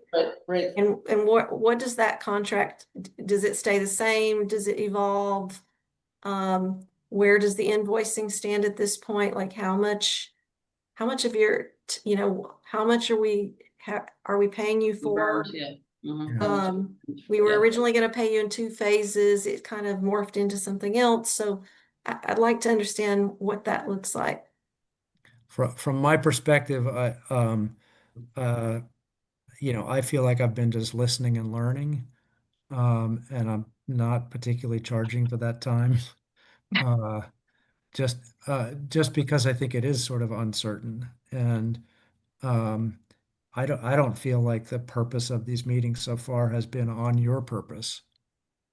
And so I think I'm sort of listening and learning. I think Kimberly, you're doing the same thing, and I think that you as a group all need to come back to me and say, hey, this is where we really need your help. Um, I'm happy to participate in the next small group meeting, which is August 6th. Um, I'm not facilitating those meetings. I'm a player in them, um, supporting Kimberly and making suggestions about organizational structure. So I don't feel like I'm doing what I was asked to do initially. So I'm not too worried about it. I'm happy to participate in them. Well, To a I think your degree. role has been incredibly helpful in just stabilizing the group and pointing out a direction, and keeping things to to sort of neutralize outsized voices that pop up to control conversations. So in that way, I think it's been very important to have you there. And I was under the impression that you were going to facilitate the next meeting, but maybe I got that wrong. So, and I do feel that we should pay you for your time. I'm confused about what where you're going with that, because you're not suggesting we don't pay you at all, I don't think. No, but I've been, no, I've been, I mean, to me, the things that I've done is listen in on that first meeting. And that was kind of the learning exercise, right? And in the second meeting, the primary thing I did was prompt Jasneet to actually schedule the meeting and then put the agenda together. So can we, so- can we step back then and Yeah. maybe offline, talk about, the work that's been done and what does the contract need to be morphed or not? And of course, thank you. It's very generous of you, Charles, but I think we probably need to step back and then figure out and confirm if he is facilitating the meeting or not. I think that's probably would be helpful. So Take this offline and maybe work on what's really happening within the next meeting, and if you're going to facilitate, and what that would do potentially to the deliverables of the contract. Yeah. So- Let me pose another question to all of you, and that is, Kimberly, concern about the county, One Shoreline and Office of Sustainability. They feel some ownership over this, this larger coordination group, for a variety of different reasons. And maybe I need to understand better your concerns about, is there a problem if they're doing a lot of the coordination of this group for the next year? Is that a problem? It's a good question. Yes, we probably need to have a broader conversation, but I think the initial reason we wanted to go in this direction was because we were having problems with the way the county handled some things, not non-transparently, and not in collaboration or coordination, and also with the Harbor District. Those were the two main, and Caltrans. Those were the three players that were the most concerning. And so while I think Jasneet's role has been more neutral, and that's because the Office of Sustainability kind of sits off and has different responsibility for other areas of work. Yeah. So it's a little different. I guess I'm stuck here a little. I was going on the premise that there were a lot of questions from the council last time that I hope that you could answer for them. And maybe before we say we're going to hash this out without Charles, I would like to make sure that all the council members who have questions are allowed to ask them and answer those questions, and then think about, what that means going forward for this effort. But those are the problems that I see, Yeah. Okay. No, that makes sense. Well, I think our goal with this was not to change a policy or change something that's in place. Our goal was to make sure that everybody, all the different organizations, knew what all the other ones were doing, because sometimes one and another, they have a synergistic effect within themselves. So part of our goal has been met. Right. They are meeting and they are talking. Now, it would be great if we could facilitate that due to concerns about how the conversation is being driven by one organization or another. So it'd be, if we could get the harbor to, at the next meeting, to allow Charles to facilitate the next It's not one. just the harbor though. It's everybody. Oh, I understand, but Caltrans, everybody has to, yeah. okay, they'll sign in on and say, hey, we're gonna approach this in a slightly different way. And it will allow us to interact differently. And I mean, so if I were to say three things, one of our goals is completed. It's done. Right. I would like, if Charles says, in the future, I would like to see an invoice, that's what you're asking for. you would like to see the scope of work, what's been done, how much does it cost, right? That would be an invoice for what we would pay. Yeah, So we can keep track of what's yeah, happening. the scope is really what I'm, Scope, whatever, whatever the scope is. gonna whatever. be. So we can see what's happened so far. Mhm. And have Charles be the facilitator of the next meeting. Those are the three things that I would like to see. I mean, one of them, you don't have to see it. Our goal is completed. Those are my 3 points on this. Okay, are there others that have questions or comments? Gus, Oh. I'm good. David? No, I think I'm good. It's really, does the other agencies agree to have, Charles in the room to facilitate? That's a question that I have, and I think that's something we need to get answered. And then if they say yes, that's great. That's fine, but who's paying for this now? Is it the MCC gonna be paying for this with the small little budget we have? Yeah. So I think those are the questions that I kind of have. The scope, I think, can always be amended. We can amend the scope if we change direction. I don't think that's really a big issue. It's just like the cost, who's paying for it, and does the rest of the agencies feel that that would be helpful to have a facilitator in the conversation, or do they think they can just do it, on their own? Those are all the questions that I think we need to hash out and figure out, and that'll help us guide with the next steps. Well, I think the hope is that it does get to where it's rotating, so that each participant at some juncture will lead and facilitate the meeting. And by that, I mean, not just facilitate the in-person meeting, but distribute the agenda and take care of, as Charles said, we were looking at having an administrator who would take care of the housekeeping, sort of send out the emails, do those basic things. We don't have anybody to do that. We need to take them up on it. We don't have anybody. You're really talking about the framework of the structure and the framework, which I think is great. If Charles can help them put that together, if it's rotating, however it works out, I think that is really what we were looking for, that kind of framework that gets established, and if you facilitate, great, if not, but at least the framework gets put in place. I think, that's a great deliverable to ask for, and then to confirm, whatever that is, and whether we, that's a good place, rotating whatever happens. That's a good point. And there were participants, and Charles, you can correct me if I'm wrong, there were participants who said they didn't have the capacity to fill that role. Yeah. Yeah, you can imagine that most of the participants said, including One Shoreline and Office of Sustainability, but the RCD, most people said, hey, and that's why the rotate idea came up. It's like, then it's not too much of a burden on anybody.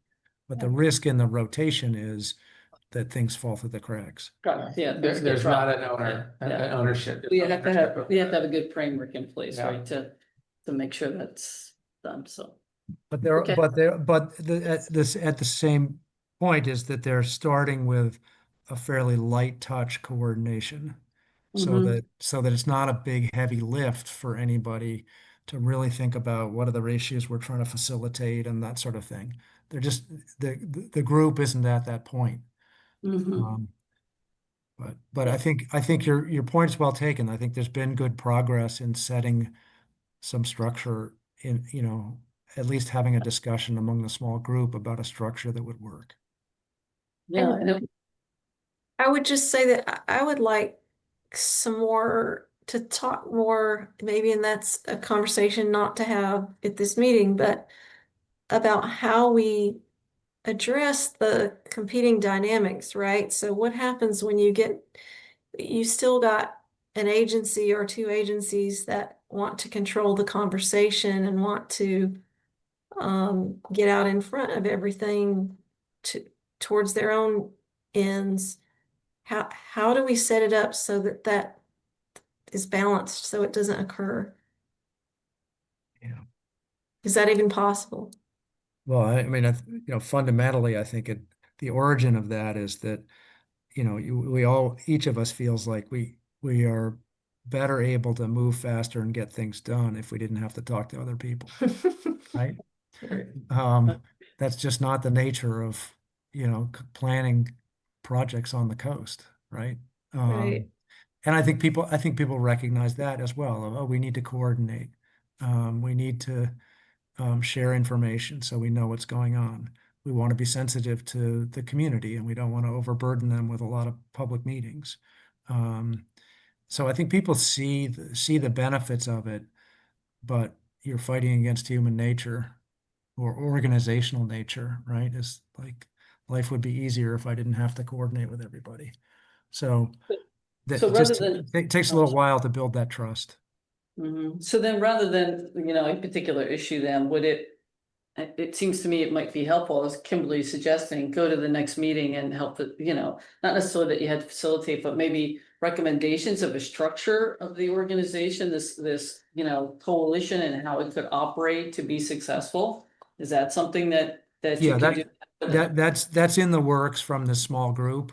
Okay. I think someone is putting together a spreadsheet. I think it's someone on Jasneet's staff is putting together a spreadsheet of projects, just so there's a list to go through. So people are there was some discussion about, well, where could information be uh, housed in a shared location. So I think people are developing some of that structure already. And August 6th is the next conversation about it. And then from there would be scheduled a meeting, which would be the full group. Presumably sometime in September.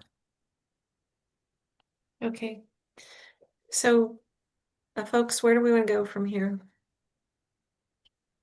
Well, I think it's, great to have Charles continue to the next meeting and then make a recommendation on the structure if the framework is worthwhile and if we think it's going to be successful and what we can do to help make it successful, because that was the whole point, is to get this coalition going, and I think if we just continue to support that for the next meeting that you guys are doing, I think that's a great deliverable. So it's morphed a little bit, but it's still within our objective of Yes. trying to get this coalition moving forward. So Yes. I think we're on the right path. yeah, I think so too. Yeah, we're close to completing our goal. Okay. Tony, did you have anything you want to say? Sorry, I don't know why I wasn't unmuting. No, I'm okay, thank you. I wasn't a Okay. part of the initial decision-making process, but trying to stay up to speeds. I mean, no, I have no comment at this time. Thank you. Okay. Okay, so I think what I heard is the MCC will discuss at its next meeting, and then we'll have Charles come back to us with a framework. Is that what we're asking for?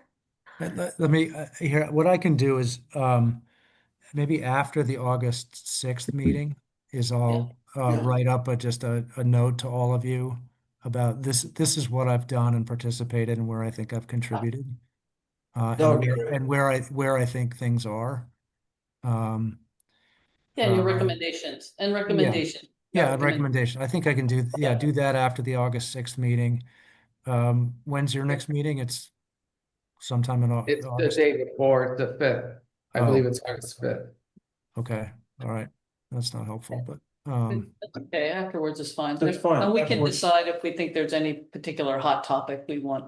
And do we think on the August 6th, that's the time to socialize with the others to see what we should be doing, if they're willing to bring Charles in for more of a permanent basis or what that looks like? I think we should bring that up on the 6th too and ask them. Yeah.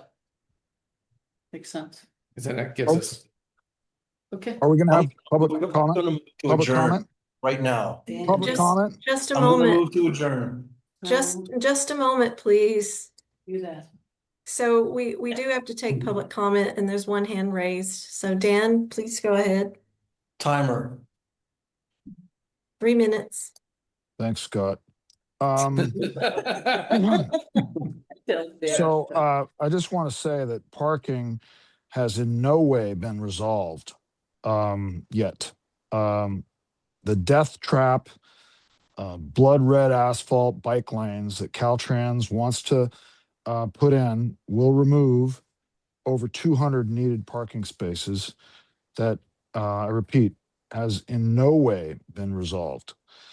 At a recent Harbor District meeting, it was reported by the general manager that he started a new line of multi-jurisdiction meetings going forward. At that time, I asked, what was discussed, and the response was they're working on framework of the next meetings. No specific information was shared, and I was cut off from asking further questions. Is there any information that can be shared tonight with the community about the purpose of this new line of multi-jurisdiction meetings, which is currently going through framework? Or is this taking off separately without community stakeholder participation? I don't think we know the answer to that, right?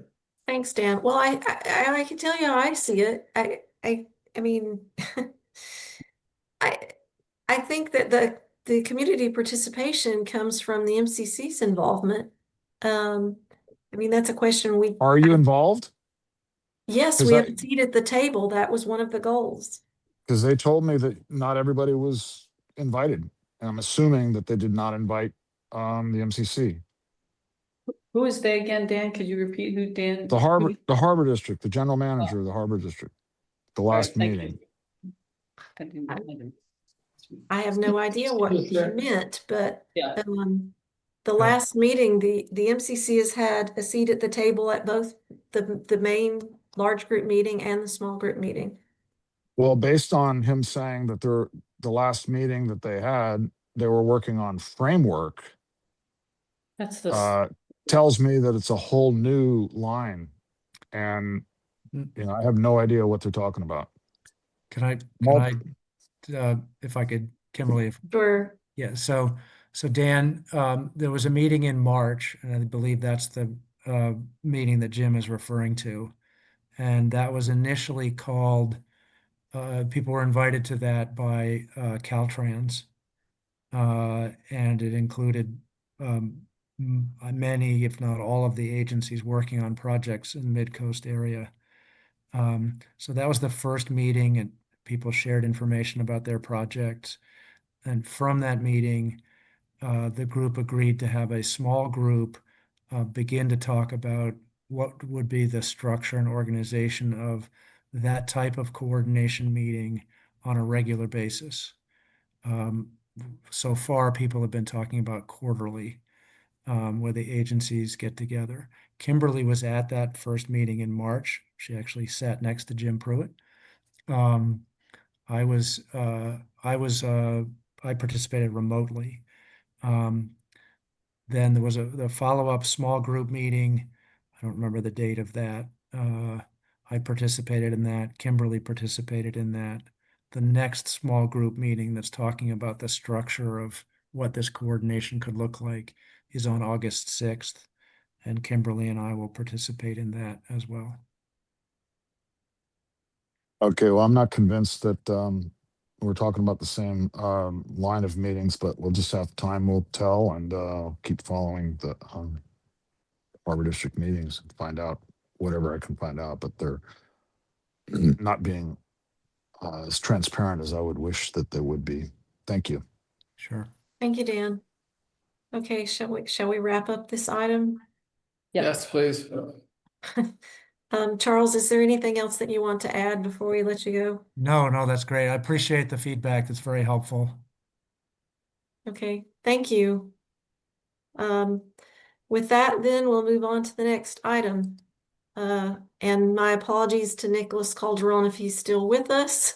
He's there. The CPUC proceedings on service quality rules for wireless carriers. I'm still here, and it's good to see you all. You're I a champ, had a cup man. of coffee or two. But in the interest of time, I think I might have heard someone try to make a motion to adjourn. So in the interest of time, I just That's want to absurd. express, I know, I'm Outrageous. joking with you. I just want to express appreciation for you all participating in this process. I saw the letter. I thought the letter was great.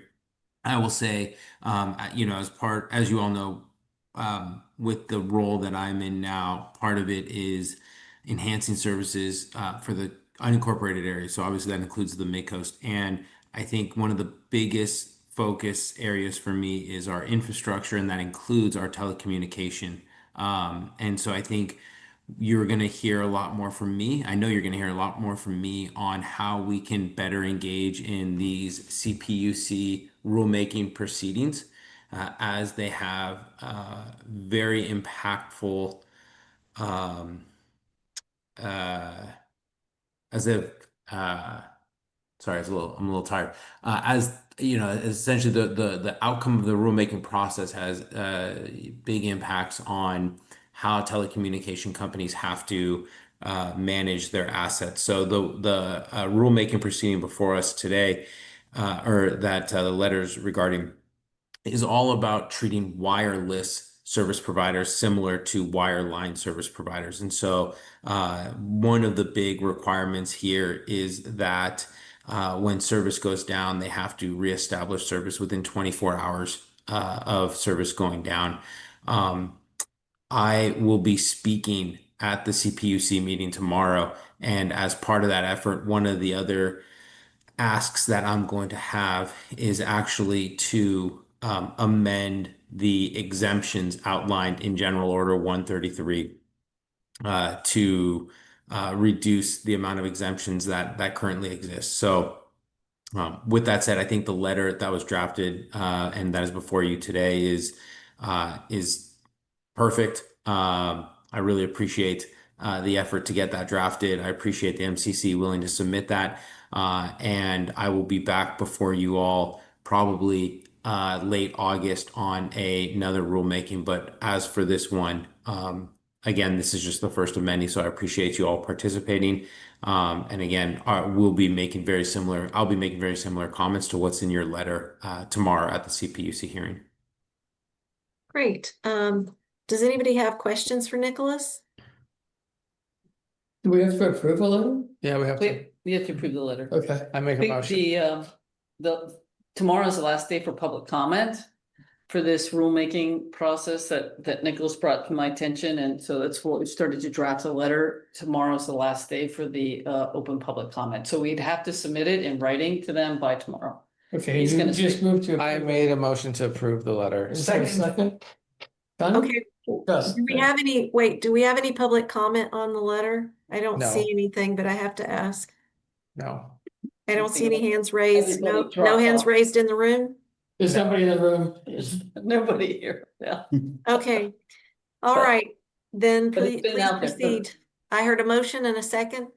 Yes. Yeah. Scott? Yes. Yes. Yes. Yes. Yes. Tony? Yes. Kimberly? Yes. Great. I'll Passes submit it. 7-0. I'll submit it on the website tomorrow. Thank you. Thanks, everyone. Appreciate it. Thank you. Great, I have to thank go on you. their website. I have to submit it to CPUC. Right, okay, And Nicholas will speak to it tomorrow, so okay. Awesome. thank Okay, you. Thanks, great. everyone. Thank you, Nicholas. Good seeing you all as well. Nicholas. Have a great night. You too. Go get some sleep. What's I'm up? going to bed. Good night, y'all. Good night, man. Bye. Council Sorry. activity, anything important to No. report? I have something that I want to ask people, and this is the worst possible time to ask them. I'm gonna have to go with no then. But I hope we can overcome it. I will try. You know, we have the three of us that are working on referrals from the county. And for a county who's not issuing any building permits, we're getting a lot of referrals. And it's Kimberly, me, and Antonio. And one or the other, and sometimes two of us have been out of commission. And we would like to have an alternate member of that group that we could call on when we don't have enough people to converse about these things. And I'm hoping that somebody would be interested in doing that. It's a worthwhile thing to do. You learn a lot. And we're gonna need people for next year that know how to do this. So I'd say yes, but do I need to know the regulations? We'll teach you. Okay. Is there anybody else that wants to be a second backup? I would do it. Okay, so your first backup, your second backup. Yeah. Perfect, thank you. My life is better already. I'll be the third. I was You're real, the third, okay. and I was prepared to say no, because it's late. But just to get it forward, you did, okay. Thank you, Scott. Other council activity that anyone would like to report? I don't. No, yeah, that thing about the clinic that, we want to make sure people get aware of that clinic that's opening, that the county, Yeah. that mobile unit. Oh, yeah. It's important that we get support for that, that we found out from Age Friendly. And the only other thing is the Harbor District is, I went to their meeting and they're taking, they put their RFP out and they've got people that are, they're considering for those empty spaces now in the harbor. That they're going through contract negotiations for those vacant locations for You talking the about restaurants? restaurants. The restaurants and the, the fish market, stuff like that. That's it, that I heard from them. Okay, thank you, Those Connie. committees. Yeah. One thing, did somebody report, I don't think we reported at the last meeting, but the election outreach? Oh, David. No, not David. I'm sorry. Antonio did the election outreach. Yeah. And we went for the QR code stuff, right? Yeah. I submitted the code. It was successful. For some reason they blocked me from seeing the results. I think the free trial ended or something. I wasn't aware it was a free trial. It just said free, but we went with QR code. It seemed to be successful. Did you guys we didn't have a lot of time to talk about it at the 4th, but did you guys have a lot of people interested or filling it out or anything? No, we talked to. Yeah, we didn't get a lot of people at the booth to really communicate with. I talked to one person if they were interested in joining, and then I think Claire and I kind of talked to that lady.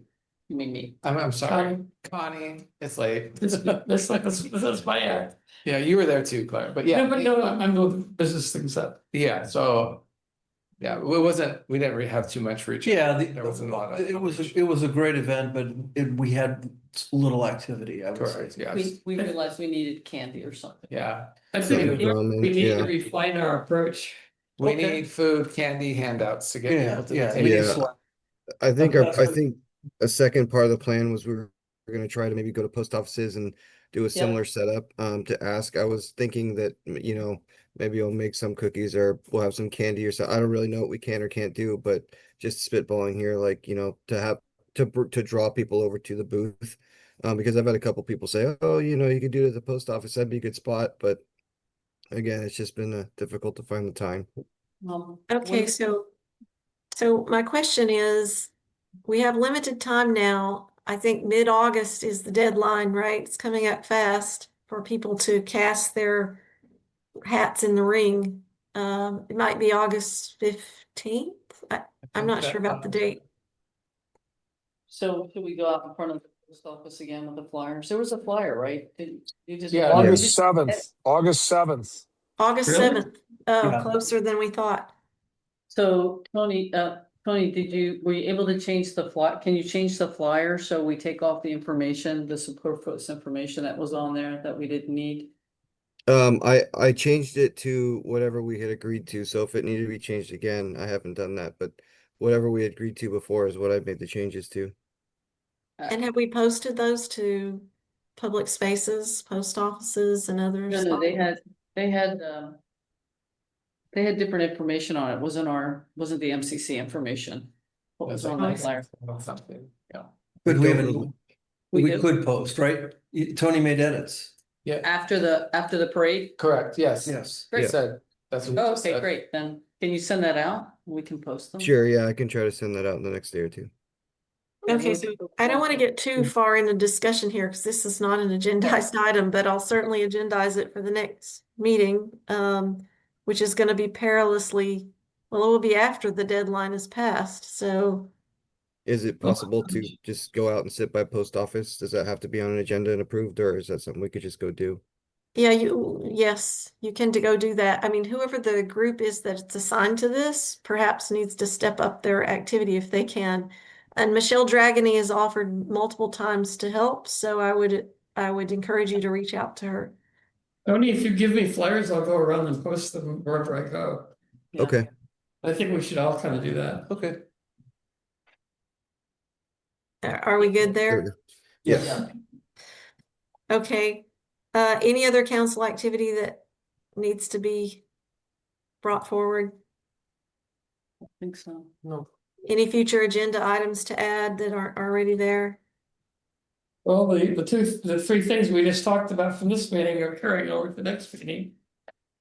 The Right. safety element, the building cap and the consultant. Right. Okay, would people like to adjourn? Is there a motion that's to fine, adjourn? yeah. Oh, you can walk home. I'm not taking you. All right. We're out. Thanks, folks, for being so patient with such a long meeting. I appreciate all of you. 1:45. Thanks. Is it really? Wait for you, Kimberly. What are you talking about? Kimberly's the one It's who's up. 1:46.